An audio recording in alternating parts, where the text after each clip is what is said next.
दिव्यता तथा दिव्य सेवा। व्यास उवाच इति संप्रश्नसंहृष्टो विप्राणा रोमहर्षणी प्रतिपृज्य वचस्तेषां प्रवक्तुमुपचक्रमे एक शब्दार्थ। व्यासा उवाच, व्यास ने कहा, इति इस प्रकार, संप्रश्न पूर्ण जिज्ञासा, संग्रह पूर्ण रूप से संतुष्ट, विप्राणाम वहां के मुनियों का, रोमहर्षणी रोमहर्षण के पुत्र, उपमा प्रतिपूज्य उनको धन्यवाद देकर, बचा शब्द तेषामो उनके, प्रवक्तुम उन्हें उत्तर देने के लिए, उपचक्रम प्रयत्न किया। रोमहर्षण के पुत्र उग्रश्रवाद सूत गोस्वामी ने ब्राह्मणों के सम्यक प्रश्नों से पूर्णतः प्रसन्न होकर उन्हें धन्यवाद दिया और वे उत्तर देने का प्रयास करने लगे।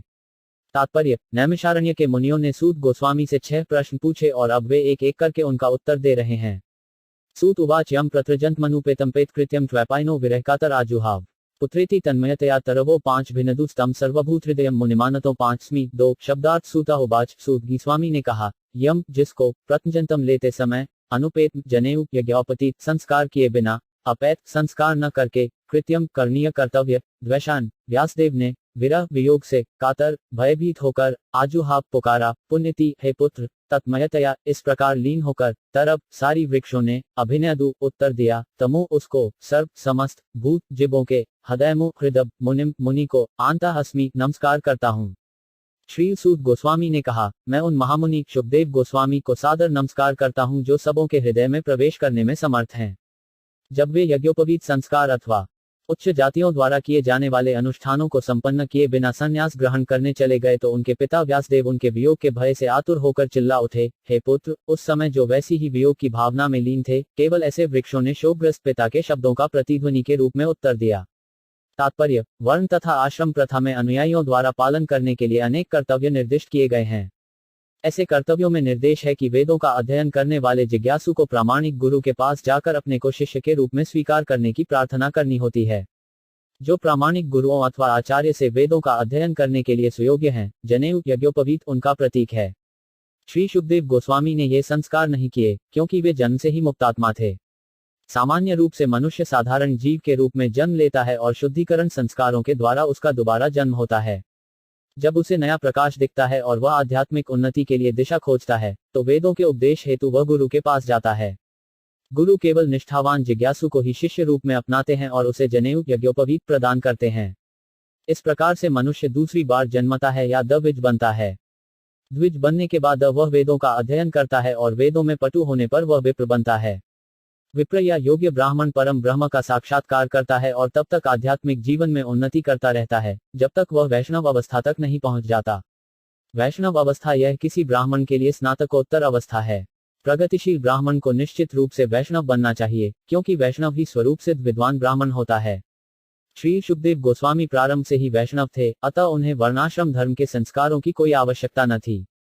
वर्णाश्रम धर्म का चरम लक्ष्य अपरिष्कृत मनुष्य को भगवान के शुद्ध भक्त या वैष्णव में बदलना है। अतः जो व्यक्ति उत्तम अधिकारी वैष्णव द्वारा स्वीकृत किए जाने पर वैष्णव बन जाता है, चाहे उसका जन्म या पूर्व कर्म कैसे भी रहे हों, उसे ब्राह्मण माना जाता है। श्री चैतन्य महाप्रभु ने इस सिद्धांत को स्वीकार किया था और श्री हरिदास ठाकुर को नामाचार्य बनाया था। यद्यपि हरिदास ठाकुर का जन्म एक मुसलमान परिवार में हुआ था। निष्कर्ष यह है कि श्री शुकदेव गोस्वामी जन्म से ही वैष्णव थे, अतः वे ब्राह्मणत्व से समन्वित थे। उन्हें किसी प्रकार के संस्कार करने की आवश्यकता न थी। कोई भी निम्न कुल में उत्पन्न व्यक्ति, चाहे वह किरात हो या हूण, आंध्र, पुलिंद, पुलकश, आभीर, शुंभ, यवन, खस या इनसे भी निम्न हो, वैष्णवों की कृपा से उसका उद्धार हो जाता है और वह सर्वोच्च दिव्य पद को प्राप्त करता है। श्री शुकदेव गोस्वामी श्री सूत गोस्वामी के गुरु थे, अतः वे नैमिषारण्य के मुनियों के प्रश्नों के उत्तर देने के पूर्व अपने गुरु को नमस्कार करते हैं। यह स्वानुभवम खिल श्रुतिसोमैक मध्यात्मदीपम तीर्षता तमो 5 धम संसारिणा करुण्या पुराणगुम तो व्यासुनुमुपयामी गुरुन मुनिनाम 3 शब्दार्थ। यह जो स्वर अनुभव आत्मा अनुभवी अखिल समस्त भृति वेदों का सारमु सार निष्कर्ष एकम एकमात्र अध्यात्म दिव्य दीपमु दीपक अतितीर्षताम पार जाने की इच्छा से तमा अंधम गहन अंतकौमय भौतिक अस्तित्व ससारिणामु भौतिकतावादी मनुष्यों का करुण्या अहेतु की कृपा से कहा पुराण पुराण वेदों के पूरक ग्रंथ गोहमम अत्यंत गीपनीय तमु उन व्यास सुनुपु व्यासदेव के पुत्र को उपयामी नमस्कार करता हूँ। गुरुपु गुरु को मुनि नाम मुनियों के मैं समस्त मुनियों के गुरु व्यासदेव के पुत्र शुकदेव को सादर नमस्कार करता हूं, जिन्होंने संसार के गहन अंधकार में भागों को पार करने के लिए संघर्षशील उन निपट भौतिकतावादियों के प्रति अनुकंपा करके वैदिक ज्ञान के सार रूप इस परम गुहा पुराण को स्वयं आत्मसात करने के बाद अनुभव द्वारा कह सुनाया।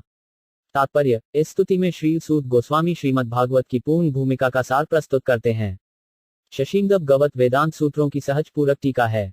व्यासदेव ने वैदिक ज्ञान का सार प्रस्तुत करने के उद्देश्य से वेदांत सूत्र या ब्रह्म सूत्र का संकलन किया था। श्रीमद् भागवत इस सार का सहज भाष्य है। श्री शुकदेव गोस्वामी वकेधन सूत्र के पूर्ण रूप से अनुभूत पंडित थे, अतः उन्होंने इस टीका की स्वयं भी अनुभूति को थी। और जो अज्ञानता के सागर को पूरी तरह से पार करना चाहते हैं, ऐसे मोहग्रस्त भौतिकतावादी व्यक्तियों पर असीम कृपा करके उन्होंने इस गुझम ज्ञान को प्रथम बार सुनाया। इस पर तर्क करना निरर्थक है कि भौतिकतावादी व्यक्ति सुखी हो सकता है। कोई भी भौतिकतावादी जीव, चाहे वह महान ब्रह्मा हो या कि क्षुद्र चींटी, सुखी नहीं रह सकता। प्रत्येक व्यक्ति सुख की स्थायी योजना बनाता है, किंतु वह प्रकृति के नियमों से परास्त हो जाता है। अतः भौतिकतावादी संसार ईश्वर की सृष्टि का सर्वाधिक अंधकार में भाग कहलाता है। तथापि दुखी भौतिकतावादी व्यक्तियों के इससे निकलने की मात्र इच्छा करने से ही वे बाहर निकल सकते हैं। दुर्भाग्यवश वे इतने मूर्ख हैं कि बाहर निकलना चाहते ही नहीं। अतः उनकी तुलना उस ऊंट से की जाती है जिसे कैंटीली टहनियां पसंद हैं, क्योंकि रक्त से सनी टहनियों का स्वाद उसे अच्छा लगता है। वह ऐसा समझ नहीं पाता कि यह तो उसका अपना ही रक्त है, जो कांटों के द्वारा जीभ के कट जाने से निकलता है। इसी प्रकार भौतिकतावादी व्यक्ति को अपना खुद का रक्त मधु की तरह मीठा लगता है और वह अपनी ही भौतिक कृतियों से परेशान होने पर भी उन्हें छोड़ना नहीं चाहता। ऐसे भौतिकतावादी व्यक्ति करई कहलाते हैं। ऐसे लाखों कर्मियों में से कुछ ही भौतिक व्यापार से उबकर इस भूल भुलैया से निकल भागना चाहते हैं। ऐसे बुद्धिमान व्यक्ति ज्ञानी कहलाते हैं। वेदांत युद्ध ऐसे ही ज्ञानियों के लिए है, किंतु परमेश्वर का अवतार होने के कारण श्री व्यासदेव को पूर्वानुमान हो गया था कि धूर्त लोग वेदांत युद्ध का दुरुपयोग कर सकते हैं, इसीलिए उन्होंने वेदांत सूत्र के पूरक रूप में भागवत पुराण की रचना की। यह स्पष्ट कथन है कि यह भागवत ब्रह्म सूत्रों का मूल भाष्य है। श्री व्यासदेव ने अपने पुत्र श्री शुकदेव को भी भगवत का उपदेश दिया, जो पहले से अध्यात्म अवस्था को प्राप्त एक मुक्त पुरुष थे। श्री शुकदेव ने स्वयं इसकी अनुभूति की और तब इसका व्याख्यान किया। श्री शुकदेव की कृपा से भागवत वेदांत सूत्र उन सभी निष्ठावान लोगों के लिए सुलभ है जो भवसागर से उबरना चाहते हैं। श्रीमद् भागवत वेदांत सूत्र का अद्वितीय भाष्य है। श्रीपाद शंकराचार्य ने जानबूझकर इसे नहीं जिन्होंने शून्य छुआ, क्योंकि उन्हें ज्ञात था कि इस सहज टीका को मात देना उनके लिए कठिन होगा। उन्होंने शारीरिक भाष्य लिखा और उनके तथाकथित अनुयायियों ने भगवत को नवीन कृति कहकर इसका तिरस्कार किया।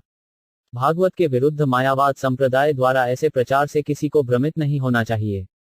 इस प्रास्ताविक श्लोक से नौसिखिए जिज्ञासु को यह जानना चाहिए कि भगवत एकमात्र दिव्य साहित्य है, जो परमहंसों तथा ईर्ष्या द्वेष रूपी भौतिक रोग से मुक्त व्यक्तियों के लिए है। मायावादी भगवान के प्रति ईर्ष्यालु होते हैं, यद्यपि श्रीपाद शंकराचार्य ने भगवान नारायण को सृष्टि से ऊपर परे बताया है। ये ईर्ष्यालु मायावादी भागवत तक नहीं पहुंच पाते, किंतु जो लोग सचमुच इस भवसागर से पार निकलने के इच्छुक हैं, वे भागवत का आश्रय ग्रहण कर सकते हैं, क्योंकि इसका प्रवचन मुक्त पुरुष श्री शुकदेव गोस्वामी ने किया है। यह वह दिव्य प्रकाशपुंज है जिसके द्वारा ब्रह्म, परमात्मा एवं भगवान के रूप में अनुभूति किए जाने वाले दिव्य परम सत्य को भली भांति देखा जा सकता है।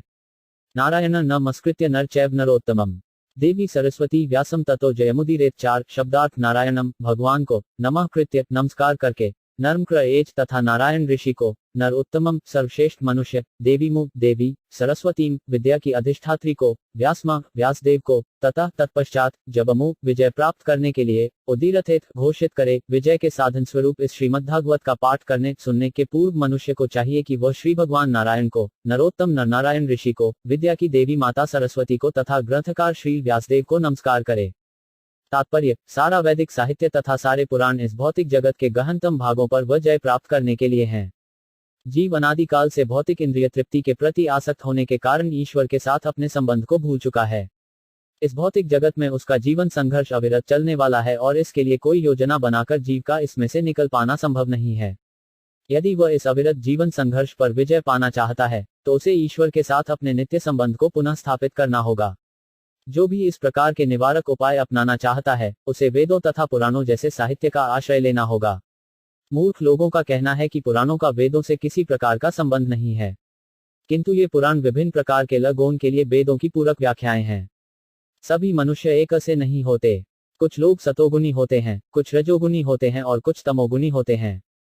पुराणों को इस प्रकार से विभक्त किया गया है कि किसी भी श्रेणी के लोग उनसे लाभ उठा सकते हैं और धीरे धीरे अपनी खोई हुई स्थिति को पुनः प्राप्त करके कठोर जीवन संघर्ष से बाहर निकल सकते हैं। श्री सूत गोस्वामी पुराणों के पाठ की विधि प्रदर्शित करते हैं। जो लोग वैदिक साहित्य तथा पुराणों के उपदेशक बनना चाहते हैं, वे इस विधि का पालन कर सकते हैं। श्रीमद्भागवत निष्कलंक पुराण है और यह विशेषकर उनके लिए है जो स्थायी रूप से भव बंधन से छूटने के इच्छुक हैं। मुनया साधु पृष्ठो 5 हम भवधिलोकमडिगंडलम यत्कृत कृष्ण संप्रश्नो येनात्मा सुप्रसिद्धति 5 शब्दार्थ मुनया है सुनियो साधु यह प्रासंगिक है। पृष्ठ पूछा गया अहमु मैं भवद्धि आप लोगों के द्वारा लोक संसार मडलमु मंगल कल्याण यत क्योंकि कृत बनाया गया कृष्ण भगवान संप्रेम संगत प्रण सेन जिससे आत्मा स्व सुप्रसिद्धति पूर्ण रूप से प्रसन्न होता है मुनियो आपने मुझसे ठीक ही प्रश्न किया है। आपके प्रश्न अलाघनीय हैं क्योंकि उनका संबंध भगवान कृष्ण से है और इस प्रकार वे विश्व कल्याण के लिए हैं। ऐसे प्रश्नों से ही पूर्ण आत्मतुष्टि हो सकती है। तात्पर्य पहले कहा जा चुका है कि भगवत के द्वारा परम सत्य को जाना जा सकता है, अतएव नैमिषारण्य के ऋषियों के प्रश्न उचित हैं क्योंकि उनका संबंध पूर्ण पुरुषोत्तम परमेश्वर परम सत्य भगवान श्री कृष्ण से है। भगवद गीता 15.15 में भगवान कहते हैं कि सारे वेदों में भगवान कृष्ण की खोज की उत्कंठ के अतिरिक्त और कुछ भी नहीं है। इस तरह कृष्ण संबंधी प्रश्न सारी वैदिक जिज्ञासाओं के सार समाहार हैं। सारा संसार प्रश्नों तथा उत्तरों से परिपूर्ण है। सारे पक्षी पशु तथा मनुष्य शाश्वत प्रश्नों एवं उत्तरों में व्यस्त हैं। भोर होते ही सारे पक्षी अपने अपने नीड़ों में प्रश्नों तथा उत्तरों में लग जाते हैं और शाम होते ही वही पक्ष वापस आकर पुनः प्रश्नोत्तर में व्यस्त हो जाते हैं। मनुष्य भी जब तक प्रगाढ़ निद्रा में सो नहीं जाता प्रश्नोत्तर में व्यस्त रहता है। व्यापारी बाजारों में प्रश्नोत्तर में लगे रहते हैं और इसी प्रकार न्यायालय में वकील तथा विद्यालयों एवं महाविद्यालयों में विद्यार्थी भी व्यस्त रहते हैं। सांसद भी संसद में प्रश्नोत्तर में ही लगे होते हैं और राजनीतिज्ञ तथा प्रेस प्रतिनिधि भी प्रश्नोत्तर में मशगूल दिखते हैं। यद्यपि ये लोग जीवन भर ऐसे प्रश्न तथा उत्तर करते रहते हैं किंतु रचमात्र तुष्ट नहीं हो पाते। आत्मा की तुष्टि तो केवल कृष्ण विषयक प्रश्नोत्तरों से ही हो सकती है। कृष्ण हमारे अंतरंग स्वामी मित्र पिता या पुत्र तथा माधुर्य प्रेम के लक्ष्य प्रियतम हैं। कृष्ण को भूलकर हमने प्रश्नों तथा उत्तरों के अनेक विषय बना लिए हैं किंतु इनमें से किसी से भी हमें पूर्ण तुष्टि नहीं हो पाती।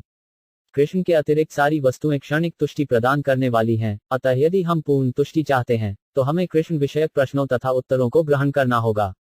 बिना प्रश्न किए या उत्तर दिए हम क्षण भर भी जीवित नहीं रह सकते। चूंकि श्रीमद्भागवत कृष्ण विषयक प्रश्नों तथा उत्तरों को बताने वाला ग्रंथ है, अतएव हम इस दिव्य साहित्य के पठन तथा श्रवण मात्र से परम तुष्टि प्राप्त कर सकते हैं। मनुष्य को चाहिए कि श्रीमद्भागवत को समझकर समस्त सामाजिक राजनैतिक या धार्मिक विषयों से संबद्ध समस्याओं का हल खोज निकाले। श्रीमद्भागवत तथा कृष्ण समस्त वस्तुओं के सार हैं। सवे पुंसा परो धर्मो यतो भक्तिर्धूर्जे अहेतुय प्रतिहता ययात्मा सुप्रसिद्धति 6 शब्दार्थ स वह निश्चय ही पुंसाम मनुष्यों के लिए पर दिव्य धर्म वृत्ति यतः जिससे भक्ति अधोषजे अध्यात्म के प्रति अहेतु की अकारण अप्रतिहता अखंड यया जिससे आत्मा सुप्रसिद्धति पूर्ण रूप से प्रसन्न होता है। संपूर्ण मानवता के लिए परम वृत्ति धर्म वही है जिसके द्वारा सारे मनुष्य दिव्य भगवान की प्रेमा भक्ति प्राप्त कर सकें। ऐसी भक्ति अकारण तथा अखंड होनी चाहिए जिससे आत्मा पूर्ण रूप से तुष्ट हो सके। तात्पर्य इस कथन के द्वारा श्री सूत गोस्वामी नैमिषारण्य के ऋषियों के प्रथम प्रश्न का उत्तर देते हैं। ऋषियों ने सूत जी से अनुरोध किया था कि वे समस्त प्रामाणिक शास्त्रों का सार प्रस्तुत करें जिससे पतितात्माएं जनसामान्य उसे सरलता से ग्रहण कर सके। वेदों में मनुष्य के लिए 2 प्रकार की वृत्तियां बताई गई हैं। एक प्रवृत्ति याग या इंद्रिय भोग का मार्ग कहलाती है और दूसरी निवृत्ति मार्ग या त्याग का मार्ग कहलाती है। भोग का मार्ग निकृष्ट है और परम कारण के हेतु निवृत्ति का मार्ग श्रेष्ठ है। जब का भौतिक जीवन एक प्रकृति से वास्तविक जीवन की रुग्ण अवस्था है। वास्तविक जीवन तो ब्रह्मभूत अवस्था अर्थात आध्यात्मिक अस्तित्व है जहां जीवन सनातन आनंदमय तथा ज्ञान से परिपूर्ण है। भौतिक जीवन नाशवान मोहपूर्ण तथा कष्टमय है। इसमें सुख तो है ही नहीं। यहाँ केवल कष्टों से छुटकारा पाने का व्यर्थ प्रयास मात्र है और कष्टों का क्षणिक नाश मिथ्या ही सुख कहलाता है। अतः बढ़ते जाने वाले भौतिक भोग का मार्ग नाशवान कष्टमय तथा मोहपूर्ण होने के कारण निकृष्ट है। किंतु भगवत भक्ति श्रेष्ठ धर्म कहलाती है क्योंकि वह मनुष्य को सनातन आनंदमय एवं ज्ञान से परिपूर्ण जीवन की ओर अग्रसर करती है। जब इसमें निकृष्ट गुण मिल जाते हैं तो यह कभी कभी दूषित हो जाती है। उदाहरणार्थ भौतिक लाभ के लिए की गई भक्तिमय सेवा प्रगतिशील निवृत्ति मार्ग में बाधक है। इस रुग्ण जीवन को भोगने की अपेक्षा संन्यास या सर्वत्याग श्रेष्ठतर वृत्ति है। ऐसे भोग से केवल रोग के लक्षण बढ़ते हैं और उसकी अवधि भी बढ़ जाती है। अतः भगवत भक्ति शुद्ध होनी चाहिए अर्थात उसमें भौतिक सुखोपभोग की रंचमात्र कामना न रहनी चाहिए। अतः मनुष्य को चाहिए कि वितर्कश कोत्सात 5 वृथा की कामना सकौम कर्म तथा दार्शनिक तर्क से रहित भगवत भक्ति रूपी उच्च कोटि की वृत्ति को स्वीकार करे। इसी से उनकी सेवा में शाश्वत संतोष प्राप्त होगा। हमने जानबूझकर धर्म को वह अति कहा है, क्योंकि धर्म शब्द का मूल अर्थ है वह जो किसी के अस्तित्व को संभाले रखता है। जीव के अस्तित्व इसी बात पर निर्भर है कि वह अपने कार्यों को भगवान कृष्ण के साथ अपने सनातन संबंध में समन्वित करे। कृष्ण समस्त जीवों के मध्यवर्ती घुरी हैं और वे अन्य समस्त जीवों अथवा शाश्वत रूपों में सर्वाकर्षक व्यक्तित्व हैं। प्रत्येक एवं समस्त जीवों का दिव्य जगत में एक शाश्वत रूप होता है और कृष्ण उन सबों के लिए परम आकर्षक हैं। कृष्ण परम पूर्ण है और अन्य सभी उनके अंश प्रत्यंश हैं। इनमें सेवक तथा सेव्य का संबंध है। यह दिव्य है और हमारे भौतिक अनुभव से सर्वथा भिन्न है। यह सेवक सेव्य भाव घनिष्ठता का सर्वाधिक अनुकूल रूप है। जैसे जैसे भक्तिमय सेवा की प्रगति होगी, मनुष्य को इसका अनुभव होगा। हर व्यक्ति को इस भौतिक अस्तित्व की बद्ध अवस्था में भी भगवान को दिव्य प्रेमा भक्ति करनी चाहिए। इससे मनुष्य को क्रमशः वास्तविक जीवन का संकेत प्राप्त हो सकेगा और पूर्ण तुष्टि का आनंद मिलेगा। वासुदेवे भगवती भक्तियोग प्रयोजित जनयत्याशु वैराग्यम ज्ञान च यथेतुकम 7 शब्दार्थ वासुदेवे कृष्ण के प्रति, भगवती भगवान के प्रति, भक्ति योग भक्ति संबंध, प्रयोजित व्यवहृत, जनयति उत्पन्न करता है, आशु तुरंत ही, वैराग्यमु वैराग्य, विरक्ति ज्ञानपु ज्ञान, च तथा यत जो, अहेतुकम अकारण भगवान श्री कृष्ण की भक्ति करने से मनुष्य तुरंत ही अहेतुक ज्ञान तथा संसार से वैराग्य प्राप्त कर लेता है। तात्पर्य, भगवान कृष्ण की भक्तिमय सेवा को जो लोग भौतिक भावात्मक व्यापार की भांति मानते हैं, वे यह तर्क कर सकते हैं कि शास्त्रों में तो यज्ञ, दान, तपस्या, ज्ञान, योग तथा इसी प्रकार की दिव्य साक्षात्कार की विधियों की संस्तुति की गई है। उनके मतानुसार भक्ति अर्थात भगवान की भक्तिमय सेवा तो उन लोगों के लिए है जो उच्च कोटि के कर्म नहीं कर पाते। सामान्यतः यह कहा जाता है कि भक्ति उपासना पद्धति तो शूद्रों, वैश्यों तथा अल्पबुद्धिमान स्त्री वर्ग के लिए है, किंतु यह वास्तविक तथ्य नहीं है। भक्ति मार्ग समस्त दिव्य कर्मों में सर्वोपरि है। फलत यह उत्कृष्ट होने के साथ ही साथ सरल भी है। यह उन शरद भक्तों के लिए उत्कृष्ट है जो परमेश्वर से संपर्क स्थापित करना चाहते हैं, और यह उन नवदीक्षितों के लिए सुगम है जो भक्ति रूपी घर की दहलीज पर हैं। पूर्ण पुरुषोत्तम भगवान श्री कृष्ण का सानिध्य प्राप्त करना एक महान विज्ञान है और यह सब जीवों के लिए खुला हुआ है, जिसमें शूद्र, वैश्य, रत्रियां तथा शूद्र से भी निम्न कुल में उत्पन्न लोग सम्मिलित हैं। तो फिर गुण संपन्न ब्राह्मणों तथा महान स्वरूप सिद्ध राजाओं जैसे उच्च कोटि के लोगों के विषय में कहना ही है। यज्ञ, दान, तप इत्यादि नाम से प्रचलित अन्य उच्च कोटि के कार्य, ये सभी सूत्ररूप सिद्धांत हैं जो शुद्ध तथा वैज्ञानिक भक्ति पद्धति का अनुगमन करते हैं। दिव्य अनुभूति के मार्ग में ज्ञान तथा वैराग्य के सिद्धांत दो महत्वपूर्ण कारक हैं। संपूर्ण आध्यात्मिक विधि भौतिक तथा आध्यात्मिक प्रत्येक वस्तु के पूर्ण ज्ञान तक ले जाती है और इस पूर्ण ज्ञान का फल यह होता है कि मनुष्य भौतिक राग से विरक्त होकर आध्यात्मिक कार्यों में अनुरक्त हो जाता है। भौतिक राग से विरक्त होने का अर्थ पूर्ण रूप से निष्क्रिय हो जाना नहीं है, जैसा कि अल्पज्ञान वाले लोग सोचते हैं। न्याष्कर्मा अर्थ है ऐसे कर्म न करना जिनका अच्छा या बुरा प्रभाव पड़े। निषेध का अर्थ सकारात्मक का निषेध नहीं है। अनावश्यक कार्यों का निषेध अनिवार्य का निषेध नहीं है। इसी प्रकार भौतिक रूपों से विरक्ति का अर्थ सकारात्मक रूप को नकारना नहीं है। भक्ति उपासना पद्धति तो सकारात्मक रूप की अनुभूति के लिए निर्मित है। जब सकारात्मक रूप का साक्षात्कार हो जाता है तो नकारात्मक रूप स्वतः विलग हो जाते हैं। अतः भक्ति उपासना पद्धति के विकास के साथ साथ वास्तविक रूप की सकारात्मक सेवा में व्यवहारिक रूप से जुड़ जाने से मनुष्य सहज रूप से निम्न कोटि की वस्तुओं से विलग होता जाता है और श्रेष्ठ वस्तुओं से जुड़ जाता है। इसी प्रकार भक्ति उपासना पद्धति जीव का सर्वोच्च धर्म होने के कारण वह उसे भौतिक इंद्रिय सुख से बाहर निकालती है। यही शुद्ध भक्त का लक्षण है। वह न तो मूर्ख होता है, न ही वह निकृष्ट शक्तियों में लगा रहता है, और न ही उसके पास भौतिक मूल्य होते हैं। यह केवल शुष्क चिंतन से संभव नहीं, यह तो केवल भगवत कृपा से ही संभव हो पाता है। निष्कर्ष यह है कि जो शुद्ध भक्त है वह अन्य सभी उत्तम गुणों से पूर्ण होता है, यथा ज्ञान, वैराग्य आदि, किंतु जिसमें केवल ज्ञान तथा वैराग्य होता है वह भक्ति उपासना पद्धति के नियमों से ठीक से परिचित हो, यह आवश्यक नहीं है। भक्ति मानव जाति का सर्वश्रेष्ठ धर्म है। धर्म स्वनुष्ठित पुंसा विश्वसेन कथा सुया नोत्पादयेद यदि रति श्रम ए भी केवलम 8 शब्दार्थ धर्म वृत्ति स्वनुष्ठित अपने पद के अनुसार संपन्न पुंसाम मनुष्यों का विश्वसेन भगवान पूर्ण अंश की कथासु कथा में यह जो है न नहीं उत्पादयत उत्पन्न करता है यदि रतिमो आसक्ति श्रम व्यर्थ श्रम एव निरा ही निश्चय ही केवलम पूर्ण रूप से मनुष्य द्वारा अपने पद के अनुसार संपन्न की गई वृत्तियां यदि भगवान के संदेश के प्रति आकर्षण उत्पन्न कर सकें तो वे निरी व्यर्थ का श्रम होती हैं। तात्पर्य, मनुष्य की जीवन के प्रति विभिन्न अवधारणाओं के अनुसार वृत्तियां भी भिन्न भिन्न होती हैं। निपट भौतिकतावादी के लिए, जो स्थूल शरीर से परे कुछ भी नहीं देख पाता, इंद्रियों से परे कुछ भी नहीं है, अतएव उसकी वृत्तियां संकेंद्रित और विस्तारित स्वार्थ तक ही सीमित रहती हैं। यह संकेंद्रित स्वार्थ अपने ही शरीर के चारों ओर केंद्रित रहता है। सामान्य रूप से यह निम्न पशुओं में देखा जाता है। विस्तारित स्वार्थ मानव समाज में दिखता है और यह परिवार, समाज, समुदाय, राष्ट्र तथा विश्व के दृष्टिकोण से शारीरिक सुख के इर्द गिर्द घूमता है। इन निपट भौतिकतावादियों के ऊपर मनोधर्मी तर्कवादी होते हैं, जो मनोजगत में उड़ान भरते रहते हैं और उनको वृत्तियों में कविता बनाना तथा दार्शनिकपन या शरीर तथा मन के वही सीमित स्वार्थ के उद्देश्य से कोई बात चलाना सम्मिलित होते हैं। किंतु शरीर तथा मन के ऊपर सुप्त आत्मा है, जो यदि शरीर में न रहे तो सारे शारीरिक तथा मानसिक स्वार्थ व्यर्थ एवं शून्य हो जाएं। किंतु कम बुद्धिमान लोगों को आत्मा को आवश्यकताओं की कोई जानकारी नहीं होती। चूंकि मूर्ख लोगों को न तो आत्मा की कोई जानकारी होती है और न इसकी ही कि वह शरीर तथा मन के विचार क्षेत्र से किस तरह परे है, फलस्वरूप वे अपनी अपनी वृत्तियों से संतुष्ट नहीं रहते। यहाँ पर आत्मा संतुष्टि का प्रश्न उठाया गया है।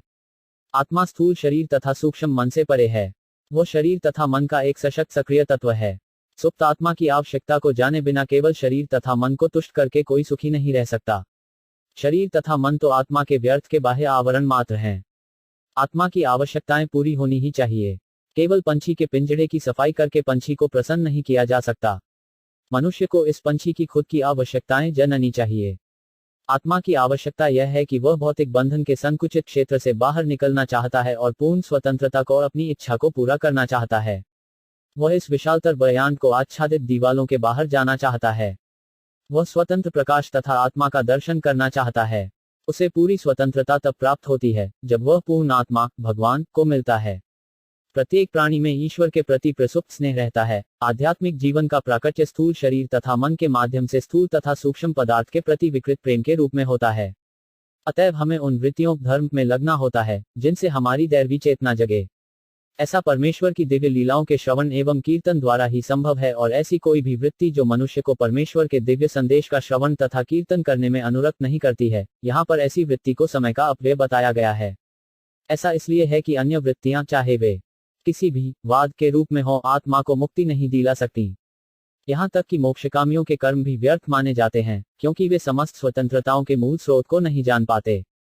निपट भौतिकतावादी व्यवहारिक रूप से देख सकता है कि उसका भौतिक लाभ काल तथा स्थल से बंधा है, चाहे वह इस लोक में हो या अन्यत्र। यदि वह स्वर्गलोक में भी चल जाए तो उसकी लालायित आत्मा को वहां भी स्थायी वास नहीं मिलेगा। इस लालायित आत्मा को पूर्ण भक्ति की पूर्ण वैज्ञानिक विधि द्वारा तुष्ट किया जाना चाहिए। धर्मस्य अध्यापवर्गस्य नार्थो तीन चोपकल्पते नार्थस्य धर्मिकांस्य कामो लाभाय ही स्मृत नौ शब्दार्थ धर्मस्थ वृत्ति का ही निश्चय ही आबग्यस्त अंतिम मोक्ष का न नहीं अर्थ अंत लक्ष्य अर्थाय भौतिक लाभ के लिए उपकल्पित साधन के हेतु न तो अर्थस्थ भौतिक लाभ का धर्म एक अंतस्थ शर्म में लगे हुए के लिए काम इंद्रिय तृप्ति के लाभाय लाभ हेतु ही सही स्मृत ऋषियों द्वारा बताया गया है। समस्त वृत्तिपरक कार्य निश्चय ही परम मोक्ष के निमित्त होते हैं। उन्हें कभी भौतिक लाभ के लिए संपन्न नहीं किया जाना चाहिए। इससे भी आगे ऋषियों के अनुसार जो लोग परम वृत्ति धर्म में लगे हैं, उन्हें चाहिए कि इंद्रिय तृप्ति के संवर्धन हेतु भौतिक लाभ का उपयोग कदापि नहीं करना चाहिए। तात्पर्य, हम पहले ही बता चुके हैं कि पूर्ण ज्ञान तथा भौतिक अस्तित्व से विरक्ति भगवान की शुद्ध भक्तिमय सेवा के पीछे पीछे स्वतः आ जाते हैं। किंतु कुछ लोग ऐसे हैं जो मानते हैं कि धर्म सहित समस्त प्रकार की वृत्तियां भौतिक लाभ के निमित्त हैं। संसार के किसी भी भाग में किसी भी साधारण व्यक्ति की सामान्य प्रवृत्ति यही होती है कि धार्मिक या अन्य वृत्ति के बदले कोई न कोई भौतिक लाभ प्राप्त हो। यहाँ तक कि वैदिक साहित्य में भी समस्त धार्मिक कृत्यों के लिए भौतिक लाभ का प्रलोभन दिया गया है और अधिकांश लोग ऐसे धार्मिकता के प्रलोभनों अथवा आशीर्वादों के प्रति आकृष्ट होते हैं। तो फिर ऐसे तथाकथित धार्मिक लोग भौतिक लाभों के प्रति क्यों आकृष्ट होते हैं? क्योंकि भौतिक लाभ से इच्छाओं की पूर्ति हो सकती है और इच्छाओं की पूर्ति से इंद्रिय तुष्टि होती है। वृत्तियों के इस चक्र में तथाकथित धार्मिकता भी आती है, जिसके बाद भौतिक लाभ और भौतिक लाभ के बाद इच्छा पूर्ति होती है। इंद्रिय तृष्टि पूरी तरह से वयस्क समस्त प्रकार के व्यक्तियों का सामान्य मार्ग है। किंतु श्रीमद्भागवत के निर्णय अनुसार इस श्लोक में सूत गोस्वामी के कथन द्वारा इसका निषेध किया गया है। मनुष्य को चाहिए कि केवल भौतिक लाभ के लिए ही कोई वृत्ति न अपनाए, न ही भौतिक लाभ का उपयोग इंद्रिय तृप्ति के लिए किया जाए। भौतिक लाभ का सदुपयोग किस प्रकार किया जा सकता है, इसका वर्णन आगे हुआ है। कामस्य नेन्द्रिय प्रीतिलाभो जीवेत यावता जीवस्य तत्वजिज्ञासा नार्थों यश्रेह कर्म भी 10 शब्दार्थ कामस्थ इच्छाओं का नहीं इंद्रियों की प्रीति तुष्टि लाभ जीवेत आत्मसंरक्षण यावता जितना जीवस्थ जीव का तत्व परम सत्य को जिज्ञासा पूछताछ उत्कंठा नहीं अर्थ, अंत, लक्ष्य, यह चाहे अन्य जो भी कर्म भी वृत्तियों के द्वारा जीवन की इच्छाएं इंद्रिय तृप्ति की ओर लक्षित नहीं होनी चाहिए। मनुष्य को केवल स्वस्थ जीवन की या आत्म संरक्षण की कामना करनी चाहिए, क्योंकि मानव तो परम सत्य के विषय में जिज्ञासा करने के निमित्त बना है। मनुष्य की वृत्तियों का इसके अतिरिक्त अन्य कोई लक्ष्य नहीं होना चाहिए।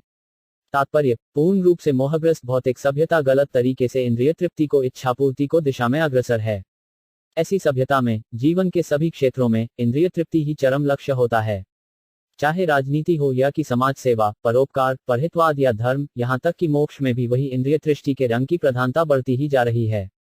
राजनीतिक क्षेत्र में लोगों के नेता अपनी अपनी इंद्रिय तृष्टि के लिए परस्पर झगड़ते हैं। मतदाता भी नेताओं को तभी मानते हैं जब वे उनकी इंद्रिय तृप्ति कराने का वचन देते हैं। जब मतदाता अपनी इंद्रिय तृप्ति में असंतुष्ट हो जाते हैं, तब वे नेता को पदच्युत करा देते हैं। नेताओं द्वारा मतदाताओं की इंद्रियों की तुष्टि न करके उन्हें सदैव निराश करना पड़ता है। अन्य क्षेत्रों में भी यह लागू होता है, कई भी जीवन की समस्याओं के प्रति गंभीर नहीं है। यहाँ तक कि परम सत्य से तदाकार होने के इच्छुक पदगामी मुमुक्षु भी इंद्रिय तृष्टि के लिए आध्यात्मिक हत्या करने तक को उद्यत रहते हैं। किंतु भागवत का कथन है कि मनुष्य को इंद्रिय तृप्ति के लिए नहीं जीना चाहिए।